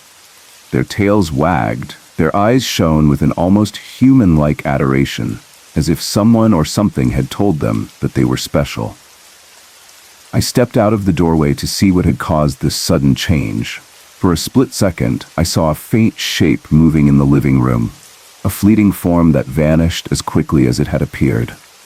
It could have been nothing more than a trick of the light, or perhaps the residual image of something that had just passed by. I called out a gentle, "What you doing?" and the shape faded away, leaving behind only the soft sounds of my dogs at play.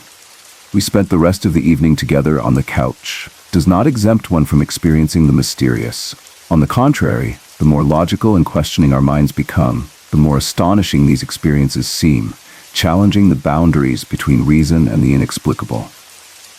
Over time, I have tried to adapt and not let these experiences disrupt my daily life. I continue to work hard, manage the household, and care for my family, even as the memory of that haunted house lingers. I have learned ways to cope, such as keeping lights on at night and never closing my door completely, hoping that a small ray of caution might keep the shadow at bay. I have grown to accept that sometimes our homes are more than mere shelters. They are vessels that carry traces of the past, whispers, echoes, and sometimes even the touch of an unseen entity. I share this account not to frighten anyone, but to capture the strange truth of growing up and experiencing the inexplicable as an adult. As a child, An overly active imagination might simply turn strange events into playful fancies. But when you are older, when every experience is measured and weighed by a rational mind, the intrusion of something supernatural, something that defies all logic, can be both mind-blowing and unsettling. It makes you question every creak of the floor, every whisper in the dark, and every unexplained touch. It reveals that, despite our best efforts to impose order and logic on the world, there remain mysteries that slip through the cracks. Even now, I try to make sense of those nights. I wonder about the nature of the forces at work in my home, if they are malevolent or benevolent, if they are remnants of something past, or if they are simply echoes of the energy that once filled that old house.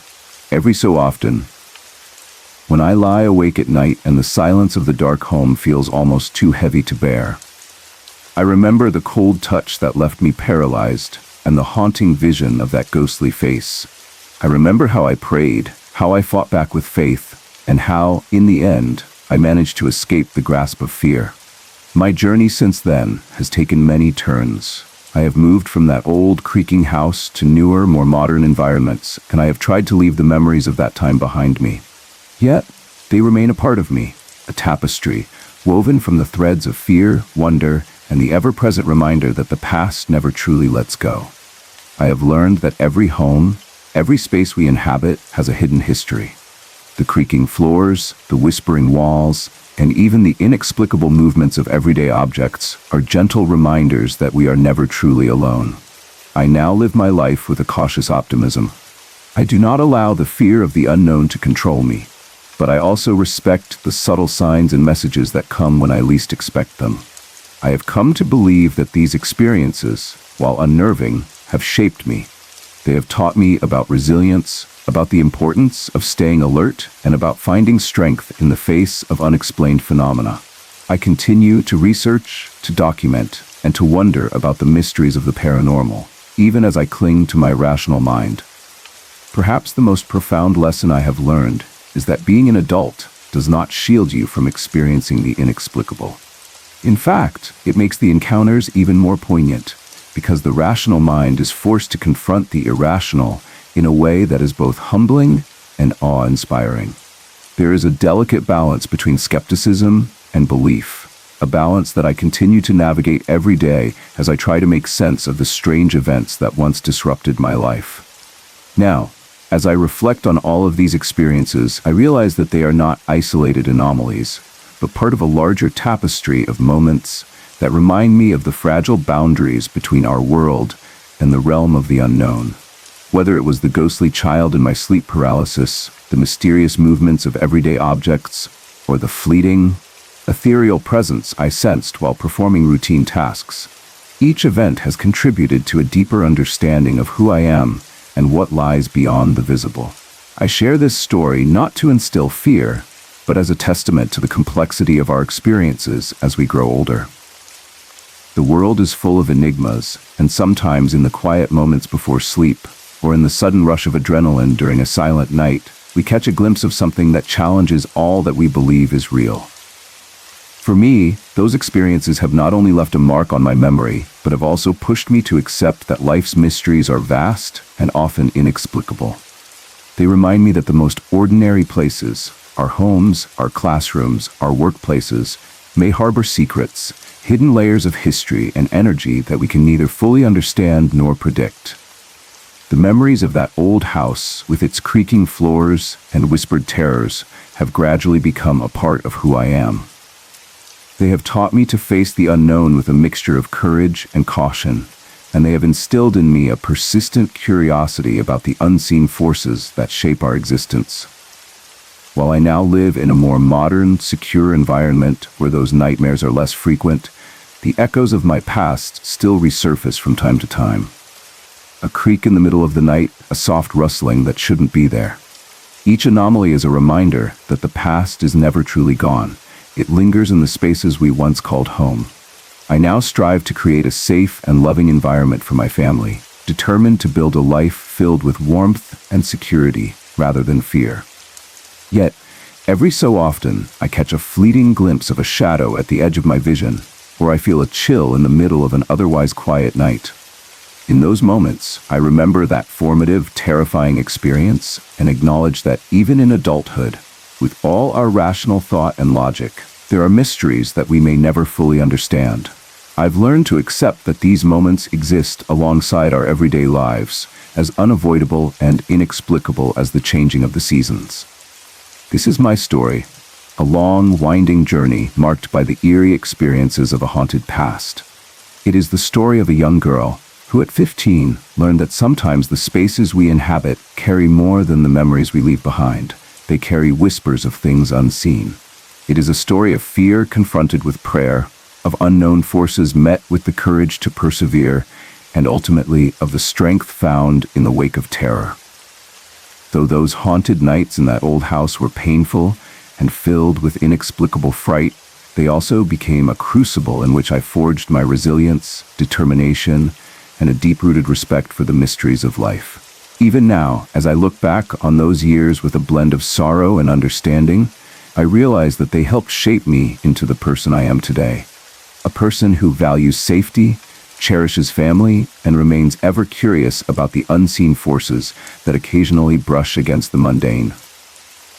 I share this account with humility and honesty, hoping that it may serve as a reminder that while the journey from childhood to adulthood is often paved with rational thought, the human experience is enriched by those inexplicable moments that remind us that we are a part of a world much larger and far more mysterious than we can ever fully comprehend. Sorry to interrupt. If you're enjoying the story, let me know in the comments and tell me where you're watching from. Don't forget to like and subscribe for more.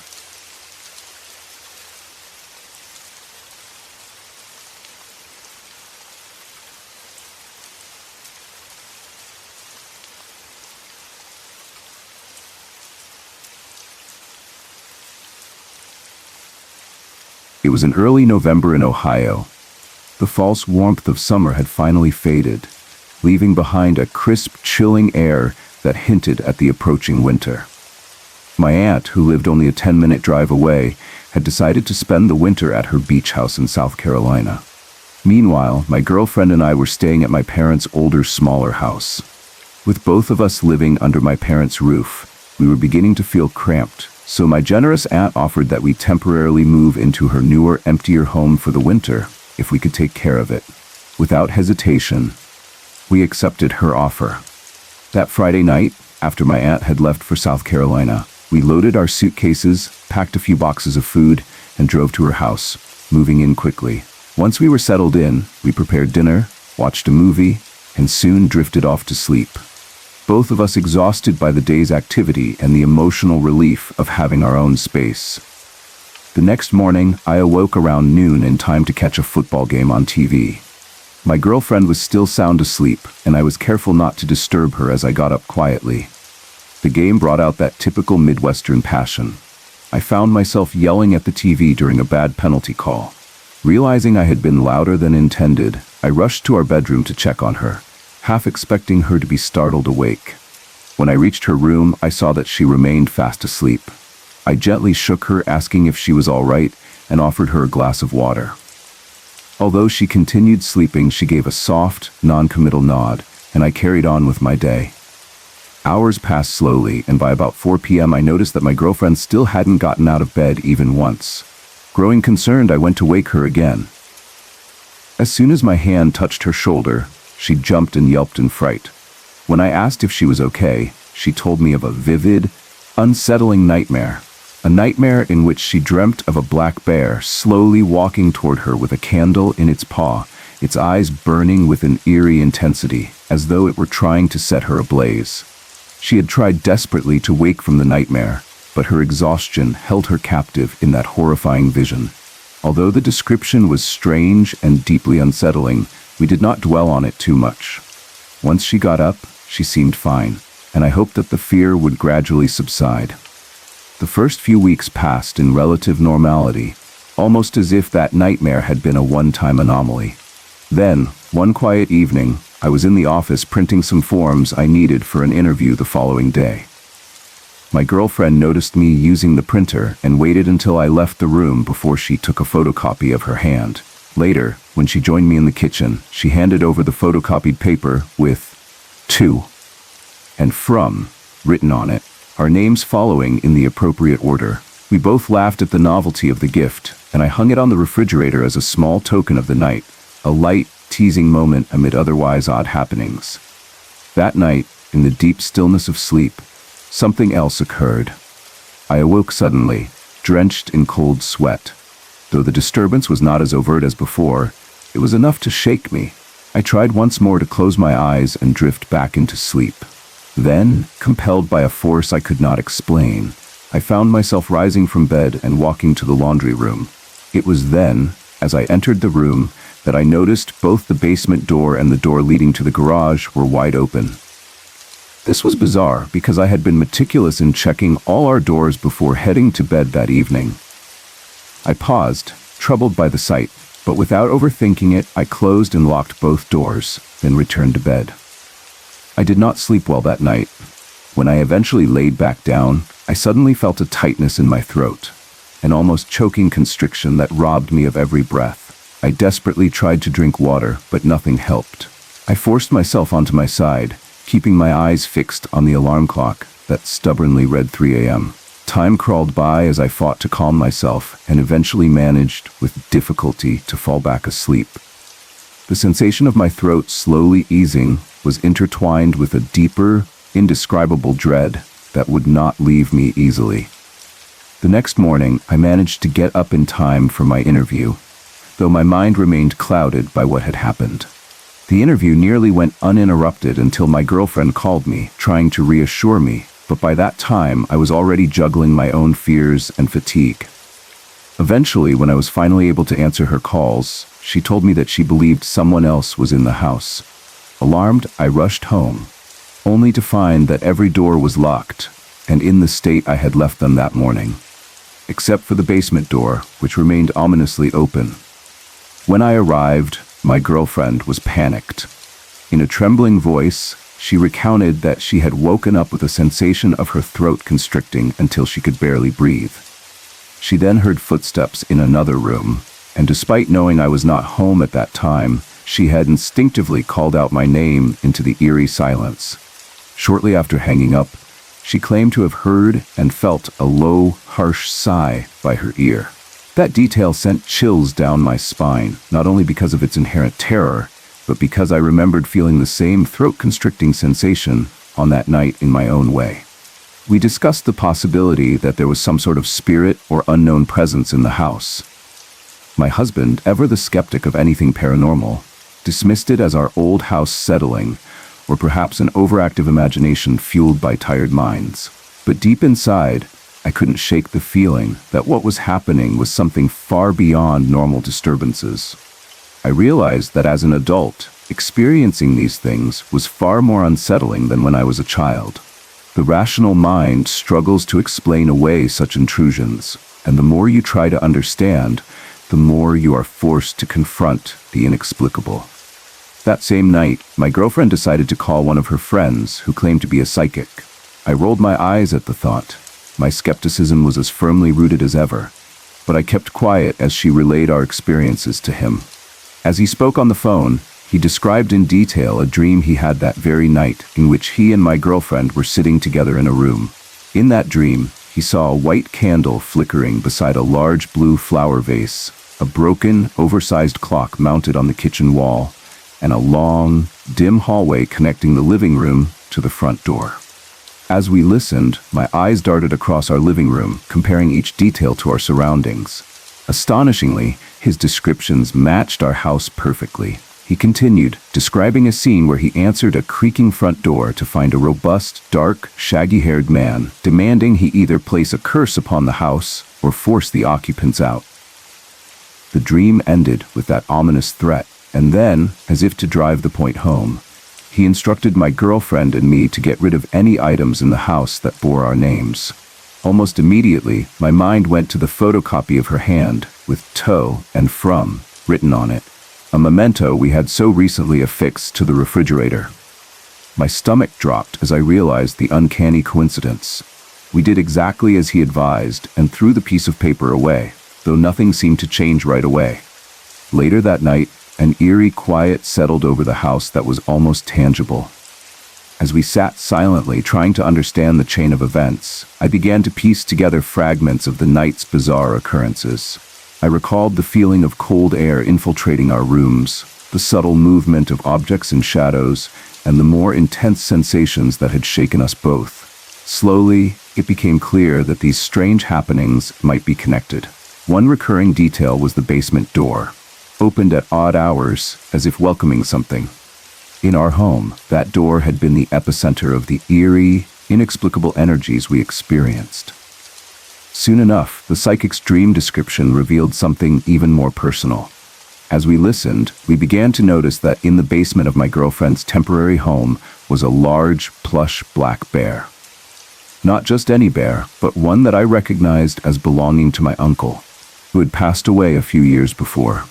In one of my girlfriend's nightmares, she had seen a black bear that seemed to force her away, a spectral figure that matched the image of that cherished bear. The basement door had been open both times I felt that penetrating presence, sending shivers down my spine, even as my mind tried desperately to rationalize the events. The connection between the basement, the open door, and those inexplicable occurrences was as chilling as it was mysterious. In the weeks that followed, the strange events continued sporadically. Sometimes I would find that items had moved on their own, even if only slightly, while other times I would hear soft footsteps echoing through the hallways in the middle of the night. One particularly memorable night, I was in the office printing forms for an upcoming interview, and the atmosphere around me felt thick with an unspoken tension. My girlfriend, noticing me working late, waited until I left the room before she took a photocopy of her hand. The simple act of writing our names to and from on that piece of paper and placing it on the refrigerator led to laughter between us. It was a small moment of levity amidst the underlying strangeness of the house. Yet the following nights became more unsettling. One night, after the photocopy incident, I awoke in the middle of the night in a state of cold sweat. I struggled to fall back asleep, my mind replaying every strange sensation from the earlier days. Once, after preparing for bed, I got up to use the bathroom, and upon returning, passed by my grandmother's bed in the living room. There, standing silently next to her bed, was that same lady in a black gown I had seen earlier. A presence I had dismissed that day as a trick of light or a misinterpreted shadow. But this time, her presence was undeniable. She appeared to be guarding my grandmother. Frozen with fear, I raced back to my room, leaving the door ajar so that I could hear if anything happened to my grandma. I stayed awake all night with the light on, too afraid to sleep with the weight of that apparition looming over me. In the following weeks, despite my growing fear, I continued to live my daily life as normally as possible. But the memory of these encounters would often intrude upon my routine. One morning, as I got ready for school and bent over near the back door, I suddenly saw a dark figure near the garage. At first, I thought it was one of the parked cars, but then I remembered that my brother's red car was the only one there. When I turned quickly to look, I was met by the sight of a towering, grim reaper-like figure, 7 feet tall, with a presence so menacing that I almost lost my balance. I immediately rushed outside to look, only to find nothing there except the usual car parked in its place. The sight haunted me throughout the day, a lingering echo of the fear that had invaded my nights. My mom, upon hearing my trembling recount of the events, took immediate measures. She burned chili peppers and scattered the smoke around my room, a traditional method to ward off evil presences, and she gave me a specific piece of wood, reputed to help alleviate sleep paralysis, wood that had to be specially purchased, not just any wood. She also handed me a bracelet designed to ward off evil spirits. I don't completely understand the supernatural, but I was thankful for the care and protection she offered. We eventually moved out of that house after 5 long years, years that I now recall as some of the most harrowing of my life. Although life moved on and I began to build a more normal routine, attending high school, going to work, and living with my family, the memories of those haunted nights never faded completely. There were moments when I would catch a faint wisp of cigarette smoke in the air, even though no one in the house smoked. Moments when objects would be subtly moved as if touched by an unseen hand. I kept thinking that perhaps our home, with its creaking floors and thin walls, was more than just an old house. It was a repository of forgotten memories and unexplained forces that lingered in the spaces between day and night. As time went on, I also found small moments of unexplained kindness from the supernatural. One night, after I had returned from a trip to California, the house seemed to welcome me in a mysterious way. I was deep into playing video games, streaming my gameplay as a way to distract myself from the lingering anxiety. My dogs, loyal companions who knew no fear, were particularly animated that night. As I stepped out of the doorway to see what mischief they were up to, I caught a glimpse of a faint shape moving across the living room. For an instant, it seemed as though the presence was interacting with my dogs. They tilted their heads, as if listening to some secret praise, and their wagging tails and bright eyes suggested that they had encountered something gentle and kind. "What you doing?" I called out softly. In that instant, the mysterious shape dissolved, and the dogs resumed their usual playfulness. It was a small, almost tender moment amidst the overall unease, and for a brief time it made me wonder if perhaps not all supernatural presences were malevolent. I began to question the nature of these events more deeply. As I grew older, my experiences forced me to confront a delicate balance between rationality and the inexplicable. On one hand, I had my head full of logic and science, trying to explain away every odd noise as just an old house settling or a trick of the light. On the other hand, every time I experienced sleep paralysis, the sensation of being trapped, unable to move or scream while a ghostly presence brushed against me, I felt a pang of overwhelming terror that defied logical explanation. It was as if the boundaries between the natural and the supernatural had blurred right before my eyes. In one particularly significant instance, I recalled the moment when I first experienced sleep paralysis. I had been lying in bed, feeling unusually calm after a long day, when suddenly my body became rigid, my mind fully awake and desperate to move. I could only hear my own panicked breathing as an unseen force touched me. A cold, clammy hand that had inched its way along my leg climbed to my arm and then gripped me with relentless pressure. In that frozen moment, I called out in a fervent prayer for help, demanding that whatever was there leave me alone and allow me to live. Gradually, as if my words had broken an invisible chain, the grip loosened and I was able to move again, though the memory of that touch remains vivid in my mind to this day.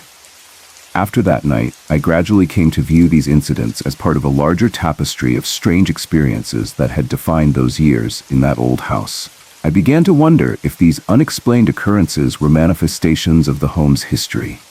A building that had witnessed countless lives and held within its walls the echoes of past tragedies and joys alike. Each creak of a floorboard, each unexplained flicker of light, every soft whisper in the dead of night served as a reminder that there were forces here that I could not fully control or understand. Despite all the fear and sleepless nights, I learned to adapt.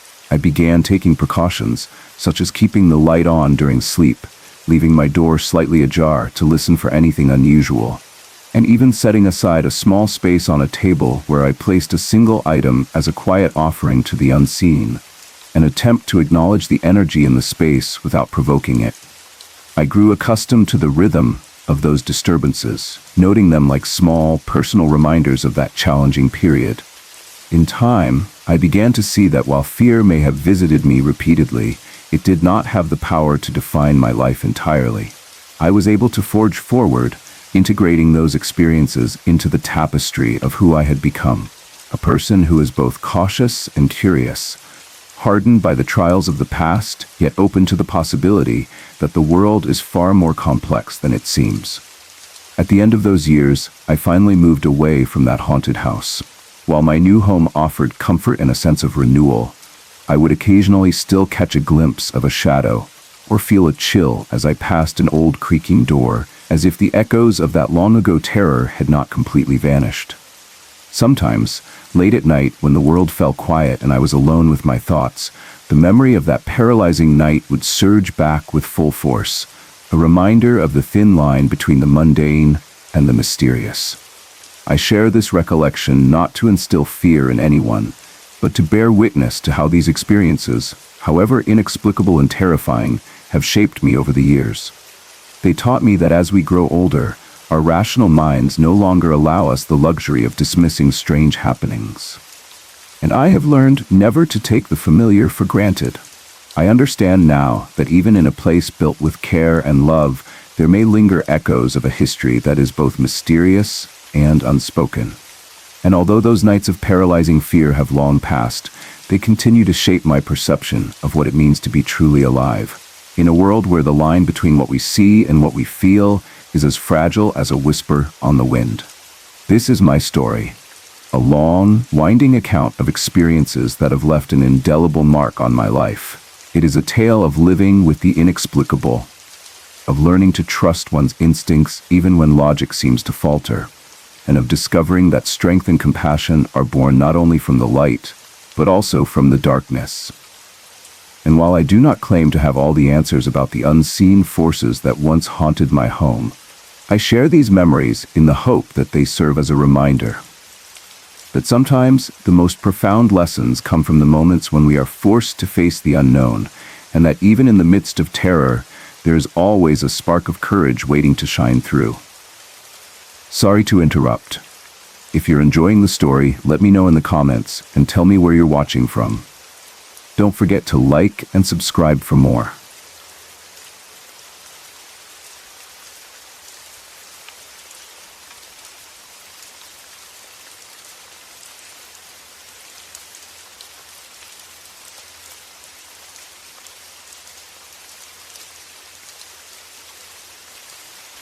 I was only 10 years old when my dad came home with a rickety old school bus that he planned to turn into a house on wheels.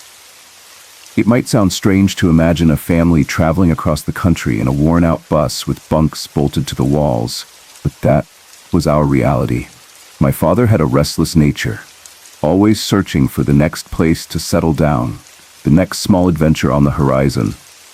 At the time, we lived in Utah, but Dad said we were leaving and heading east, first to Indiana and then on to Kentucky. We kids had no choice but to tag along and trust him, even if we were never entirely sure what might happen next. The bus was painted an odd shade of faded blue. It used to be the typical yellow color that school buses come in, but Dad found some cheap paint somewhere, and he slathered it on with a roller brush, the same kind you might use for a bedroom wall. The result was that it looked patchy, and in some places, you could still see the original yellow peeking through the blue.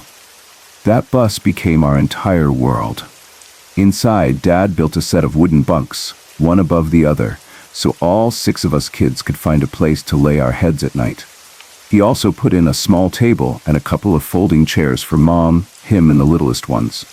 The rest of us just made do with the floor space when we needed to sit down.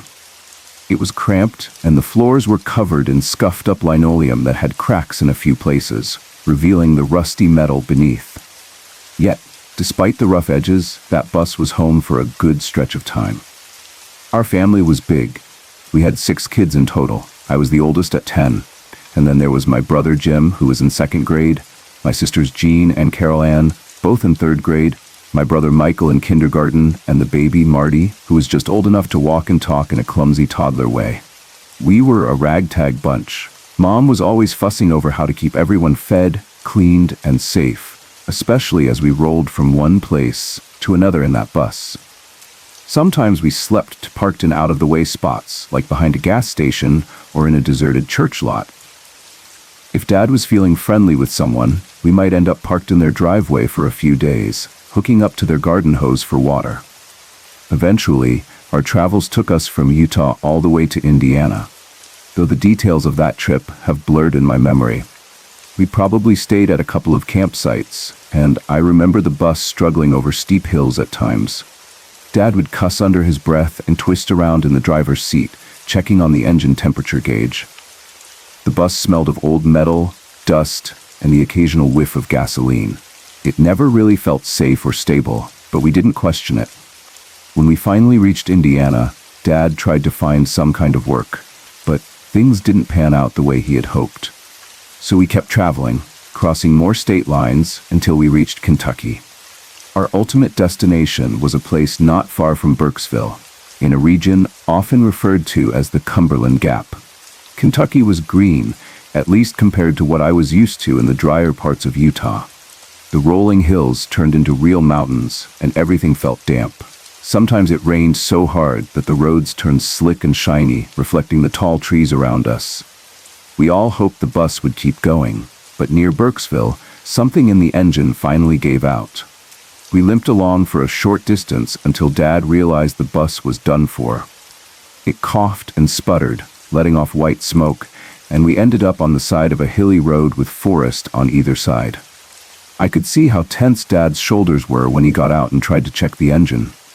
He fiddled for a while with whatever tools he had on hand, but nothing worked. The old beast just wouldn't start anymore. That's when we were truly stuck. We lived in that broken-down bus for a few more weeks, maybe even a month, while Dad went searching for a proper place to rent. We didn't have much money, but he did odd jobs wherever he could, from helping out with construction to fixing fences on someone's property. Dad was good with his hands, and he usually found at least a little bit of work, though it never lasted long. During that time, we got to know a local man named Howard. He owned a gas station and a convenience store at the intersection of two winding roads. Howard was probably in his 60s, with a lined face and thinning white hair. He wore a cap with a faded logo on it, along with bib overalls. He seemed to take a liking to Dad, maybe because Dad was a talker, always spinning stories about our travels. Howard started giving us freebies, mostly the flat sodas or day-old snacks that he couldn't sell. For us, it was a huge treat. We rarely got to drink anything besides water, so a soda, even a half-flat one, might as well have been the nectar of the gods. Howard must have taken pity on us, because eventually he offered to rent us a shack he owned on the side of a mountain. He didn't glamorize it either. He said it was just a small house with a potbelly stove and no fancy amenities. But we were beyond grateful, as it was better than sleeping in a dead bus on the side of the road. So we packed up our few belongings and took them to that house. It sat near the top of a hill, not too far from where Howard's gas station was, but still remote enough that you couldn't see the station from the yard. The roads in the area were gravel, carved into the steep mountains, and the vegetation was thick. Kudzu vines crept over everything, swallowing up old houses, rusted cars, and fence posts. You could look out from our new place and see the remains of what had once been a small mining community. Howard called it the Coal Mine Road. Back in the 1950s, there had been a coal mine in operation, and that entire stretch of road had been filled with miners' houses. When the mine shut down, everyone left, and nature started reclaiming the land. Trees sprouted around abandoned trucks, and vines crawled up sagging porches. The building we rented was the only one not entirely covered in vines. That's why we were able to live there, even though it was close to falling apart. The floor creaked, the windows had cracks, and the wind whipped through every loose board in cold weather. But for us, it was a roof over our heads. At least it had some walls and enough space to cram 6 kids and 2 adults inside, even if it was cramped. Howard's store was down at the intersection of 2 roads, and from there you'd head up a steep gravel road to reach our place. It was maybe half a mile from the store, but it felt longer because the slope was so intense. The bus was still out of commission, so we couldn't drive anywhere. My dad eventually found a job at a blue jean factory 4 hours away, so he was gone for days at a time. That left Mom in charge of the household, along with me, the oldest. With Dad away, it was on us to manage daily chores and keep everyone in line. Mom tried to hold it together, but it was tough. We only had a potbelly stove for heat, and that stove ran on coal. Howard, in another act of kindness, showed up with a small pile of coal for us, enough to last for a while if we were frugal. Whenever we ran out, we had to figure out how to get more. School was another challenge. There was a bus that would come by and pick up the local kids at the bottom of the gravel road, about a quarter mile from our house. Each morning, all 6 of us would walk down that steep, rocky lane, being mindful of snakes. Copperheads thrived in that environment, especially in the mornings when the sun was rising. So we tried to walk in the middle of the road where we'd have the best view of anything slithering across. We didn't exactly wear fancy shoes, so the possibility of stepping on a snake was a genuine fear. Sometimes if one was basking in the sun, we'd throw small stones from a distance to scare it off. We never wanted to get too close, but we also needed to get to school. Those old abandoned houses along the road gave me the creeps. They were basically caved-in shacks with vines tangling through their broken windows. Some had rusted-out trucks in the front and half-fallen fences. Others looked like they'd been burned or rotted to the ground, with only a chimney left standing. Mom always warned us not to go wandering off the road, because Howard told us the property was riddled with hidden cellars, old wells, and collapsed mine shafts. If you stepped in the wrong place, you could break an ankle or tumble into a hidden pit. We kids sometimes disobeyed just a little, especially me, since I was the oldest and curious. I'd toss rocks at the old houses, sometimes shattering a window that was still intact. I didn't do it out of malice, but more because I was bored and felt an urge to do something exciting, if only to break the monotony of day-to-day living. We lived in that shack for a while, though house is a generous term. It was drafty, and when it rained, water seeped through the gaps in the roof, pattering into buckets or onto the floor. Mom tried to fill the cracks in the walls with old rags or bits of cardboard. The potbelly stove sat in the hall, and we'd all gather around it for warmth on chilly nights. The place smelled of coal dust and damp wood, and the floorboards never stopped creaking.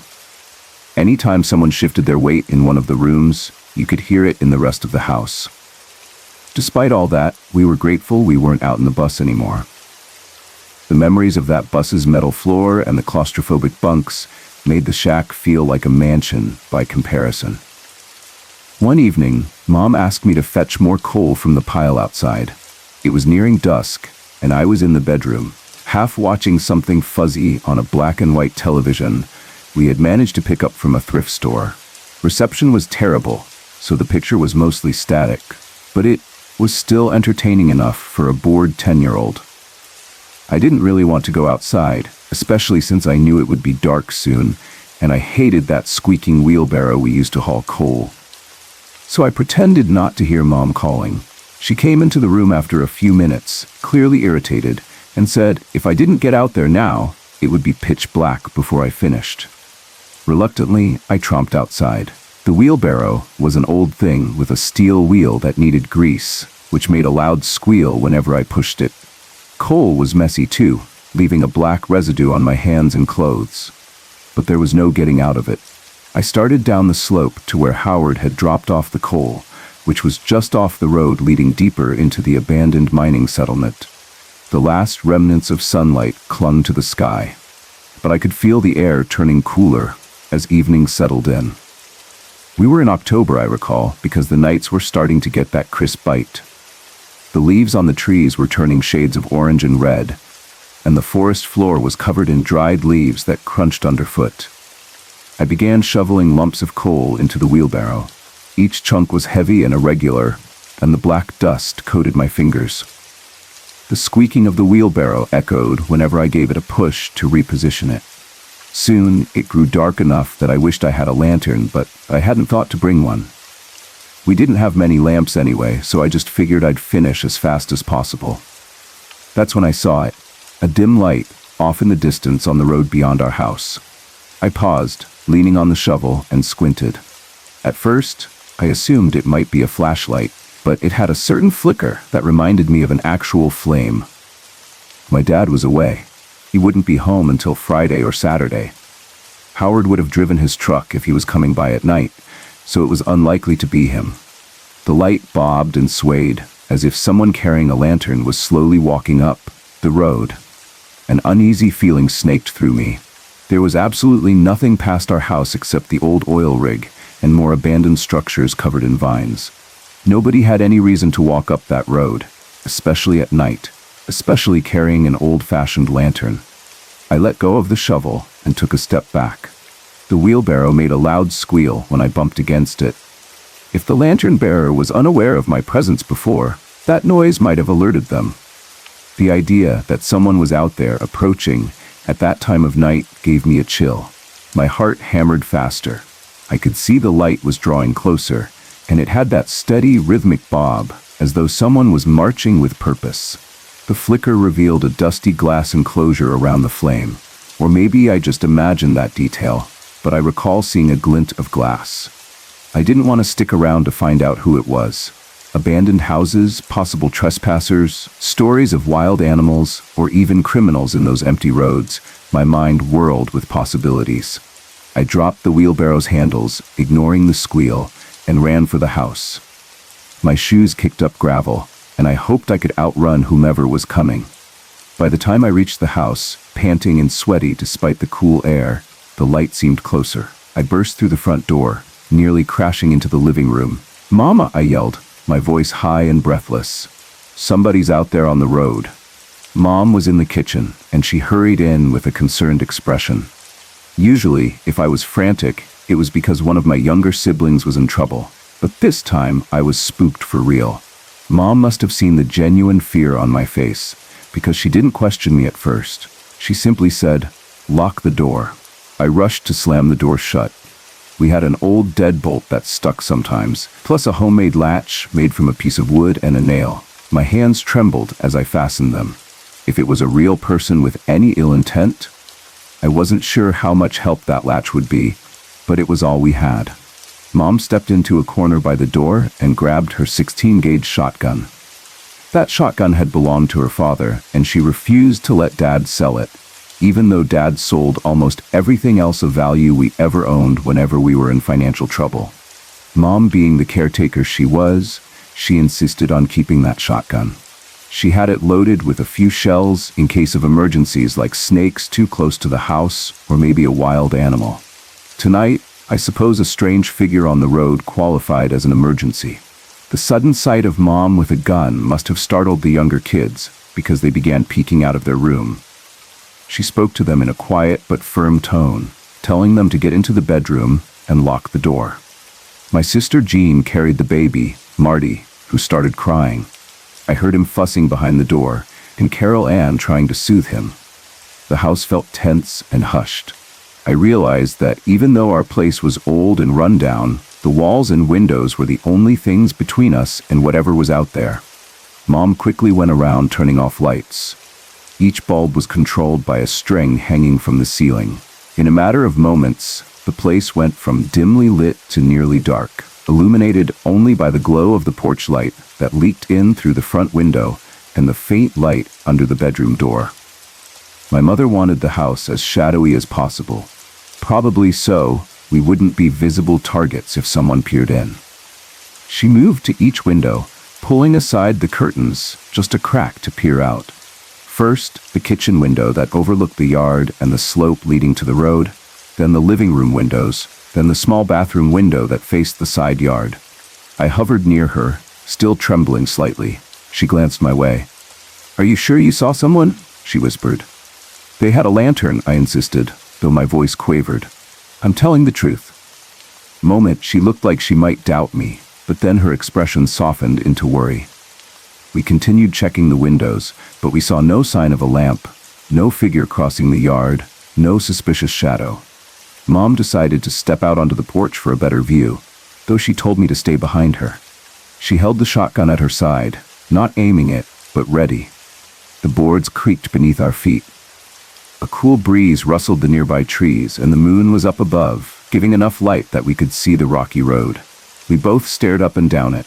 No one was there, no lamp, no footsteps. The night was quiet, broken only by chirping insects and the hush of the wind. I felt a surge of relief, but also confusion. Could the person have turned off the lamp and hidden in the woods? If so, why? We had no money or valuables. The entire situation felt inexplicable. Eventually, Mom lowered the shotgun and said in a calmer voice, "Let's go inside." She locked the door again, setting the gun near the corner. My siblings stayed huddled in the bedroom. Mom looked at me with a small, understanding smile, though tension still lingered around her eyes. "We probably have enough coal for the night," she said, as if to imply I needn't go back out there. I nodded. She paused to mention we might ask Howard in the morning if he knew anyone who'd be wandering around. Maybe it was a caretaker for the old oil rig or a neighbor. But something told me that wasn't likely. That night, the house felt colder than usual, or maybe I just couldn't sleep because I kept imagining that bobbing lantern drawing nearer. Eventually, exhaustion won, and I drifted off. The next morning, I woke up shivering. The potbelly stove's fire had died down to nothing but ash and a few glowing embers. The house was quiet. None of my siblings seemed awake yet. Even Mom was likely still asleep. I thought about last night's strange event. With dawn shining faintly through the windows, I felt braver. I decided to go outside to collect the rest of the coal we needed, hoping to warm the place up before everyone else stirred. When I got to the front door, I noticed the shotgun was still there. That was unusual in a way, because Mom normally put it back in the closet or by her bed. My stomach did a little flip of anxiety as I remembered the shadowy figure. Carefully, I unlatched the door and opened it just a crack. The morning air was crisp, definitely colder than inside, and my breath puffed out in tiny clouds. Then I saw something that made me freeze on the threshold. Our wheelbarrow, the same one I had abandoned the night before, was now on our porch. It had been carried up the steps, 5 or 6 of them, completely loaded with coal. Someone had neatly placed it there, mere feet from the front door. I blinked in disbelief. How could it have gotten there without anyone hearing it, especially with that squeaky steel wheel? Another wave of confusion washed over me. If the mysterious person was a threat, why would they do us a favor by bringing the wheelbarrow up? And then I noticed one more detail that made my skin crawl. Sitting on top of the coal was an old kerosene lantern. It was battered and dusty, the glass stained. I stepped out onto the porch, heart pounding, and tentatively reached for the lantern. The metal was cold. No sign that it had been lit recently. I set it aside and looked around. The road was empty. The trees stood silent. If anyone had done this, they were long gone. I half expected footprints in the dirt around the porch, but the area was too hard-packed for that. My mind reeled with possibilities, but I couldn't piece together any logical reason for a stranger to haul the loaded wheelbarrow all the way up to our porch in the middle of the night. If it was an attempt at kindness, it came with an unsettling presence. If it was some kind of neighborly act, they sure picked a spooky way to go about it. I grabbed a couple lumps of coal from the pile and brought them inside to stoke the fire. I wanted to tell Mom about the wheelbarrow and the lantern, but she was still asleep, so I busied myself with getting the stove going. Before long, the living room was warming up. My siblings started waking up, and soon Mom emerged looking groggy. I gestured for her to come outside. She followed me to the porch, and I showed her the wheelbarrow and the lantern. She looked shocked, her eyes wide. "Did you bring this up here?" she asked me, her voice hushed. "No," I replied. "I found it this way. It's exactly how it was when I opened the door." She shook her head, then stood there silently for a moment as she tried to make sense of it. "Maybe it was Howard," she said at last, though even she sounded uncertain. "But he would have just driven his truck up here. And besides, he told me he'd be out of town for a doctor's visit." The timing didn't add up, so we were left with no clear explanation. Later that day, Dad got home. It was a Saturday afternoon. We told him the story of the lantern, how I'd seen someone the night before on the road, and how the wheelbarrow ended up on the porch. Dad's face was hard to read, a mixture of disbelief and curiosity. He wasn't the superstitious type. Usually, he'd shrug off ghost stories or weird events, but this seemed to puzzle him. He said we should go ask Howard about it. Maybe Howard had some idea who might roam the old coal mine road at night. That evening, Dad and I walked down to the gas station. The sun was setting as we approached. We found Howard, wearing his usual cap and overalls, behind the counter, flipping through a magazine. Dad told him the whole tale, the lantern, the wheelbarrow, the figure on the road. Howard listened closely, his brows drawing together. He said he definitely hadn't been around last night. He'd been in Versailles for a medical appointment, and by the time he got back home, it was late. He claimed he went straight to bed. Then Dad produced the lantern which he'd brought along. Howard examined it, turning it over in his hands. "This looks like one of the old lamps from the shed, near the entrance to the mine," he finally said. He recognized the style of the metal casing and the tinted glass. Then he explained how that shed had a lock on it, but the lock was so rusted that nobody had opened it in years. If one of the old lanterns had gone missing, maybe someone cut the lock or broke in. We decided to check it out ourselves, so the next day, Dad, Howard, and I set off down the old coal mine road. We wanted to see if the shed was indeed broken into, or if we could find footprints or some trace of whoever brought that lantern. I tried to keep up, but the road was overgrown with kudzu and tall weeds. Branches and brambles scraped my arms, but I was too curious to stay behind. Howard carried a black revolver, saying it was mostly for snakes or wild animals. Dad had Mom's shotgun slung over his shoulder. We walked for what felt like hours, peering into the abandoned houses. Some of them were missing doors, but the windows were boarded up. Others looked like they'd collapsed in on themselves. The wind rustled leaves overhead, and occasionally we heard the scuttle of an animal or the hiss of a snake slithering away. It felt eerie, as though the ghosts of the old mining days still lingered, watching us from behind tattered curtains or broken glass. Eventually, we reached the shed near the old oil rig. Sure enough, the door was still padlocked. Howard tugged at the metal, but the padlock was so corroded that it didn't budge. He said it hadn't been opened in a long time, so if someone took a lantern from inside, they must have broken the lock and replaced it, or somehow sneaked in from the back. But a quick check around the perimeter showed no forced entry. Everything was intact, just covered in grime and vines. Confused, we ventured deeper along the road, checking each abandoned house. I recognized some of the windows I'd broken with my rock throwing. Dad shot me a disapproving look when we passed them, but he didn't say anything.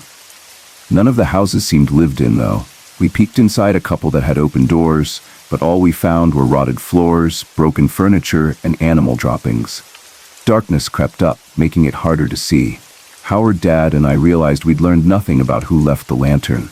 We returned home empty-handed, feeling as mystified as ever. That day marked a shift for me. I never felt entirely comfortable going out at night again. If I needed more coal after dark, I did it only when absolutely necessary, and I usually took a lantern or some light source with me. Even then, my eyes never stopped scanning the darkness beyond the glow. In a way, I was grateful to whoever brought the wheelbarrow up, because it saved me the trouble of lugging that heavy load. But at the same time, the act felt tinged with an unsettling aura, as though it was a message. We see you, and we can reach you whenever we want. Our family continued living in that shack for a while longer. Eventually, Dad's job at the blue jean factory ended, or maybe he got restless again. My memory's fuzzy on that. We ended up leaving Kentucky. But I never forgot that experience. The bobbing lantern light, the hush of the gravel road, and the eerie discovery of the loaded wheelbarrow on our porch by morning. Even after all these years, I still wonder who, or what, brought that coal to our house in the dead of night. Was it a neighbor, some elderly soul who didn't want to be seen but felt sorry for us living so rough? Was it a drifter who found an old lantern and decided to do a random act of kindness? Or maybe it was something beyond our normal realm of explanation. A spirit connected to those abandoned coal mining houses, wanting to help in a strange, roundabout way. I sometimes picture that figure, illuminated only by a dusty flame, walking steadily along the coal mine road. The memory still gives me goosebumps, not purely out of fear, but out of an enduring sense of wonder that there are parts of life we can't easily explain. And though it frightened me at the time, it also taught me to respect the unknown, whether it's the hidden corners of an old mining town or the mysterious acts of strangers. After that night, I made sure to gather coal before the sun dipped behind the mountains. But on those chilly nights when I had no choice, I carried my own lantern, the flame sputtering as I peered into the enveloping darkness, half expecting to see another light glowing back at me from somewhere down that lonely, overgrown road. Even now, decades later, I sometimes dream of that Kentucky shack. I feel the crunch of gravel under my shoes as I push a squeaking wheelbarrow, the night sky wide and silent overhead. In the dream, I see the glow of a distant lantern, swaying like a slow pendulum. I never get close enough to see who's carrying it. I only sense a presence that hovers at the edge of my vision, always just out of reach. When I wake, I'm reminded of how real that night felt, how my heart pounded, and how the next morning delivered that unexplainable surprise. Maybe there are more things in this world, more acts of unseen kindness or unearthly visits than we realize. And maybe in a place like that old coal mine road, the past and present, the living and the dead, sometimes converge in ways we don't fully understand.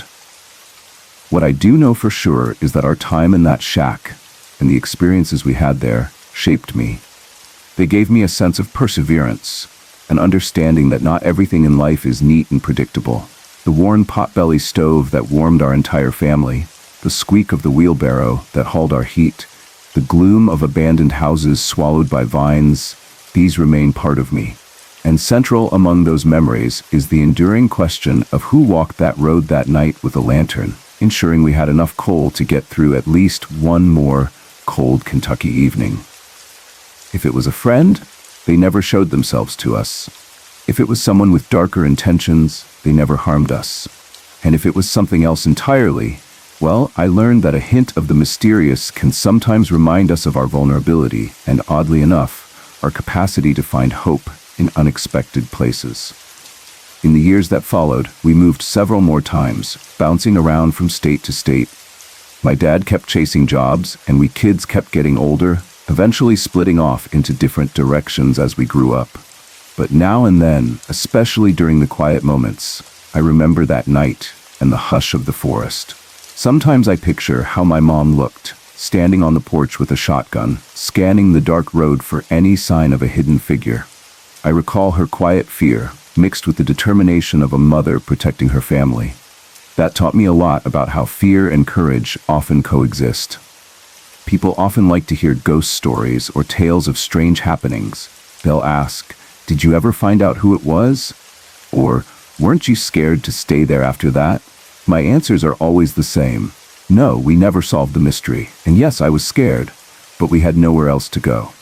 We needed the coal, and so we stayed, day after day, night after night. Life doesn't always offer a tidy resolution. Sometimes you have to keep living in the place where you were frightened.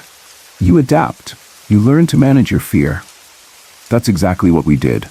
We turned in early, locked our doors, and made sure to check the windows. We also developed a habit of collecting enough coal before sundown whenever possible. When I share this story with friends or acquaintances, they often ask if I believe it was a supernatural event. Honestly, I don't know. Part of me wants to believe there was simply a generous neighbor out there, maybe someone who felt sorry for us kids in that cold shack. Yet the rational side struggles to explain how the wheelbarrow ended up on the porch, without anyone hearing it, especially given that awful squeaking wheel. Another part of me wonders if there might be spirits tied to that old mining town, souls that once lived in the now abandoned houses, who carried out a final gesture of kindness. In the end, it doesn't matter. The memory exists as it is, a puzzle that remains unsolved. Occasionally, I let myself imagine an old miner's ghost, still wandering the coal mine road at night with a lantern, remembering what it was like to keep a family warm. Maybe in that vision, the ghost sees a boy struggling with a heavy load of coal, and out of long-forgotten compassion, decides to help. It's a comforting idea, even if it's purely a flight of fancy. Then again, real people can be kind in mysterious ways too. Perhaps a reclusive individual living somewhere off that road saw us from a distance and chose to remain hidden, helping quietly. Those old mountains held a lot of secrets, so it wouldn't be surprising if someone was out there we never met, living off the grid, who had a spare moment to do a good deed. What stands out most is how that single event, seeing a lantern approach in the dark, then discovering the load of coal brought to our doorstep, altered the way I perceived the place. The coal mine road wasn't just a sunlit path to school anymore, lined with decaying houses. It was a place of hidden watchers and silent kindness. I became more attuned to every rustle in the underbrush, every movement of shadows among the trees. I started noticing how the sun glinted off broken car windows in the brush, how the vines curled around door frames like hands determined never to let go. The quiet shapes of old trucks rusting away in the weeds no longer felt merely abandoned. They felt like guardians of secrets. As I got older and reflected on that time, I realized how deeply it shaped my sense of wonder and caution. Even now, when I walk alone at night, a small part of me is always aware of what might be moving unseen just beyond the edge of my vision. I recall the silhouettes of Kentucky's mountains under the moonlight, the hush of thick forests, and that single bobbing flame that signaled the presence of another soul, or something, in that lonely place. The story has become part of who I am, woven into my memories of childhood, etched as deeply as any scuffed knee or playful laughter with my siblings on the dusty roads. I sometimes wish I could go back to that old shack, stand on the porch, and look down the coal mine road again. Maybe I'd see a flickering light. Maybe I'd uncover a clue. Of course, it's likely the shack is gone now, or collapsed into ruin, reclaimed by kudzu and time. The road might be even more overgrown.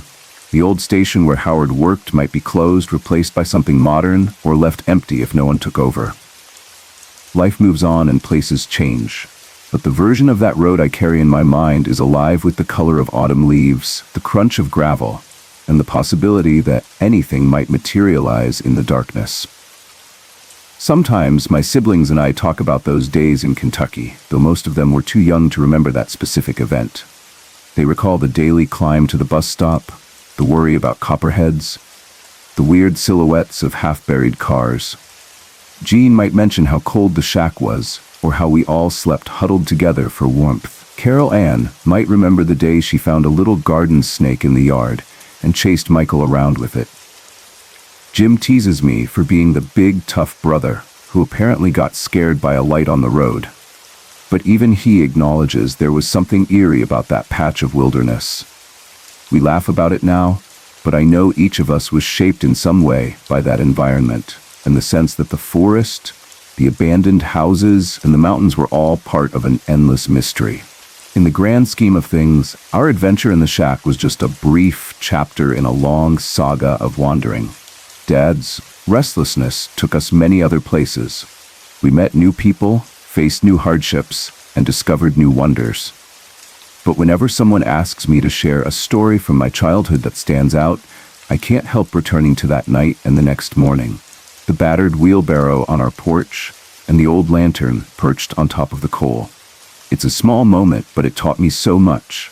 That fear can sometimes be intertwined with a strange kind of generosity, that not every mystery is meant to be solved, and that some experiences leave a permanent mark on the way we see the world.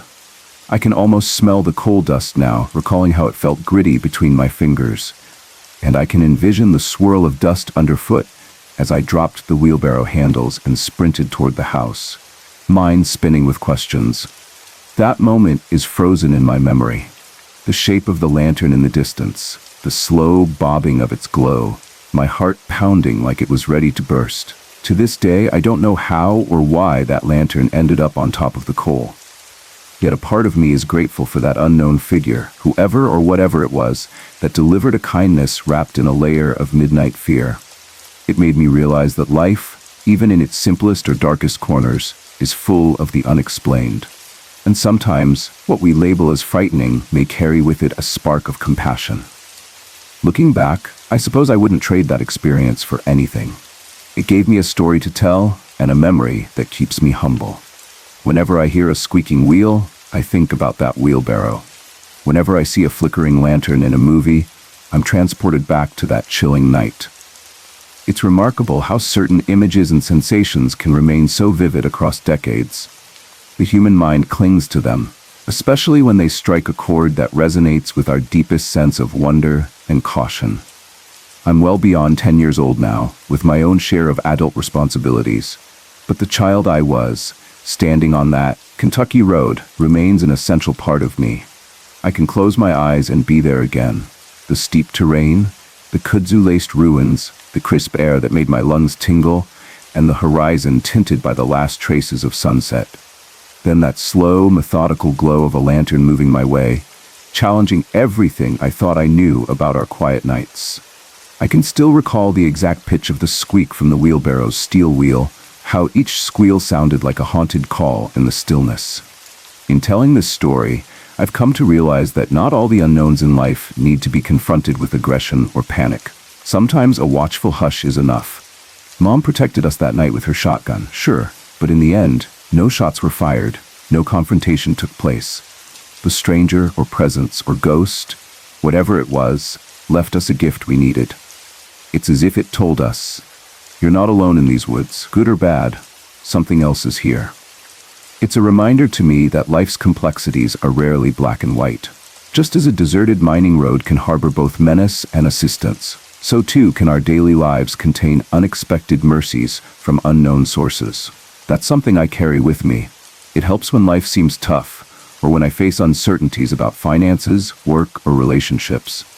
I recall how, even in the bleakest settings, generosity can surface like a lantern on a dark road. We might not see its face, but we feel the glow and benefit from the warmth it provides. In the end, we left Kentucky and never discovered the final answer to this particular mystery. Time marched on, and we found ourselves in new states, new towns. But that memory, that intangible sense of wonder, stayed behind in the coal mine hills, echoing along with the rustling leaves and the hush of kudzu winding around old cars. And maybe that's where it belongs. Embedded in the hush of those mountains, a story that becomes one more layer in the silent tapestry of abandoned communities and half-forgotten ghosts. Every so often, I meet someone from that region, or I see a photo of the Cumberland Gap, and I want to ask them if they ever heard of a solitary lantern glowing on an abandoned road. But I usually hold my tongue, suspecting they'd think I was weaving a tall tale. Perhaps it's better that the puzzle remains unsolved. A small testament to the fact that we don't have to unravel every secret we encounter. Some are better left as half-lit wonders that remind us how big and unpredictable our world really is. So I keep the memory alive in my own way, passing it down when folks ask for a real story that raised the hairs on my neck. And as I tell it, I see in their eyes a spark of fascination. Who would do that, they wonder? Or, did you ever see them again? My answer never changes. No, I never saw them again. Yes, I sometimes still wonder who it was. But that's the beauty and the haunting truth of it.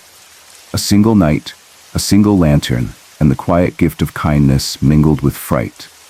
A story that shaped my childhood and lingers in my thoughts whenever October nights roll in with their chilly breezes and the hush of twilight descending on old roads. And that is how a boy living in a drafty shack on the side of a Kentucky mountain discovered, all at once, fear and gratitude in the shape of a dimly lit lantern on a lonely coal mine road. It might seem like a small tale in the larger scope of life, but for me, it remains one of the more profound snapshots of what it means to be vulnerable, hopeful, and aware that we share this world with forces, human or otherwise, that can surprise us in the most unexpected ways. Sorry to interrupt. If you're enjoying the story, let me know in the comments and tell me where you're watching from. Don't forget to like and subscribe for more.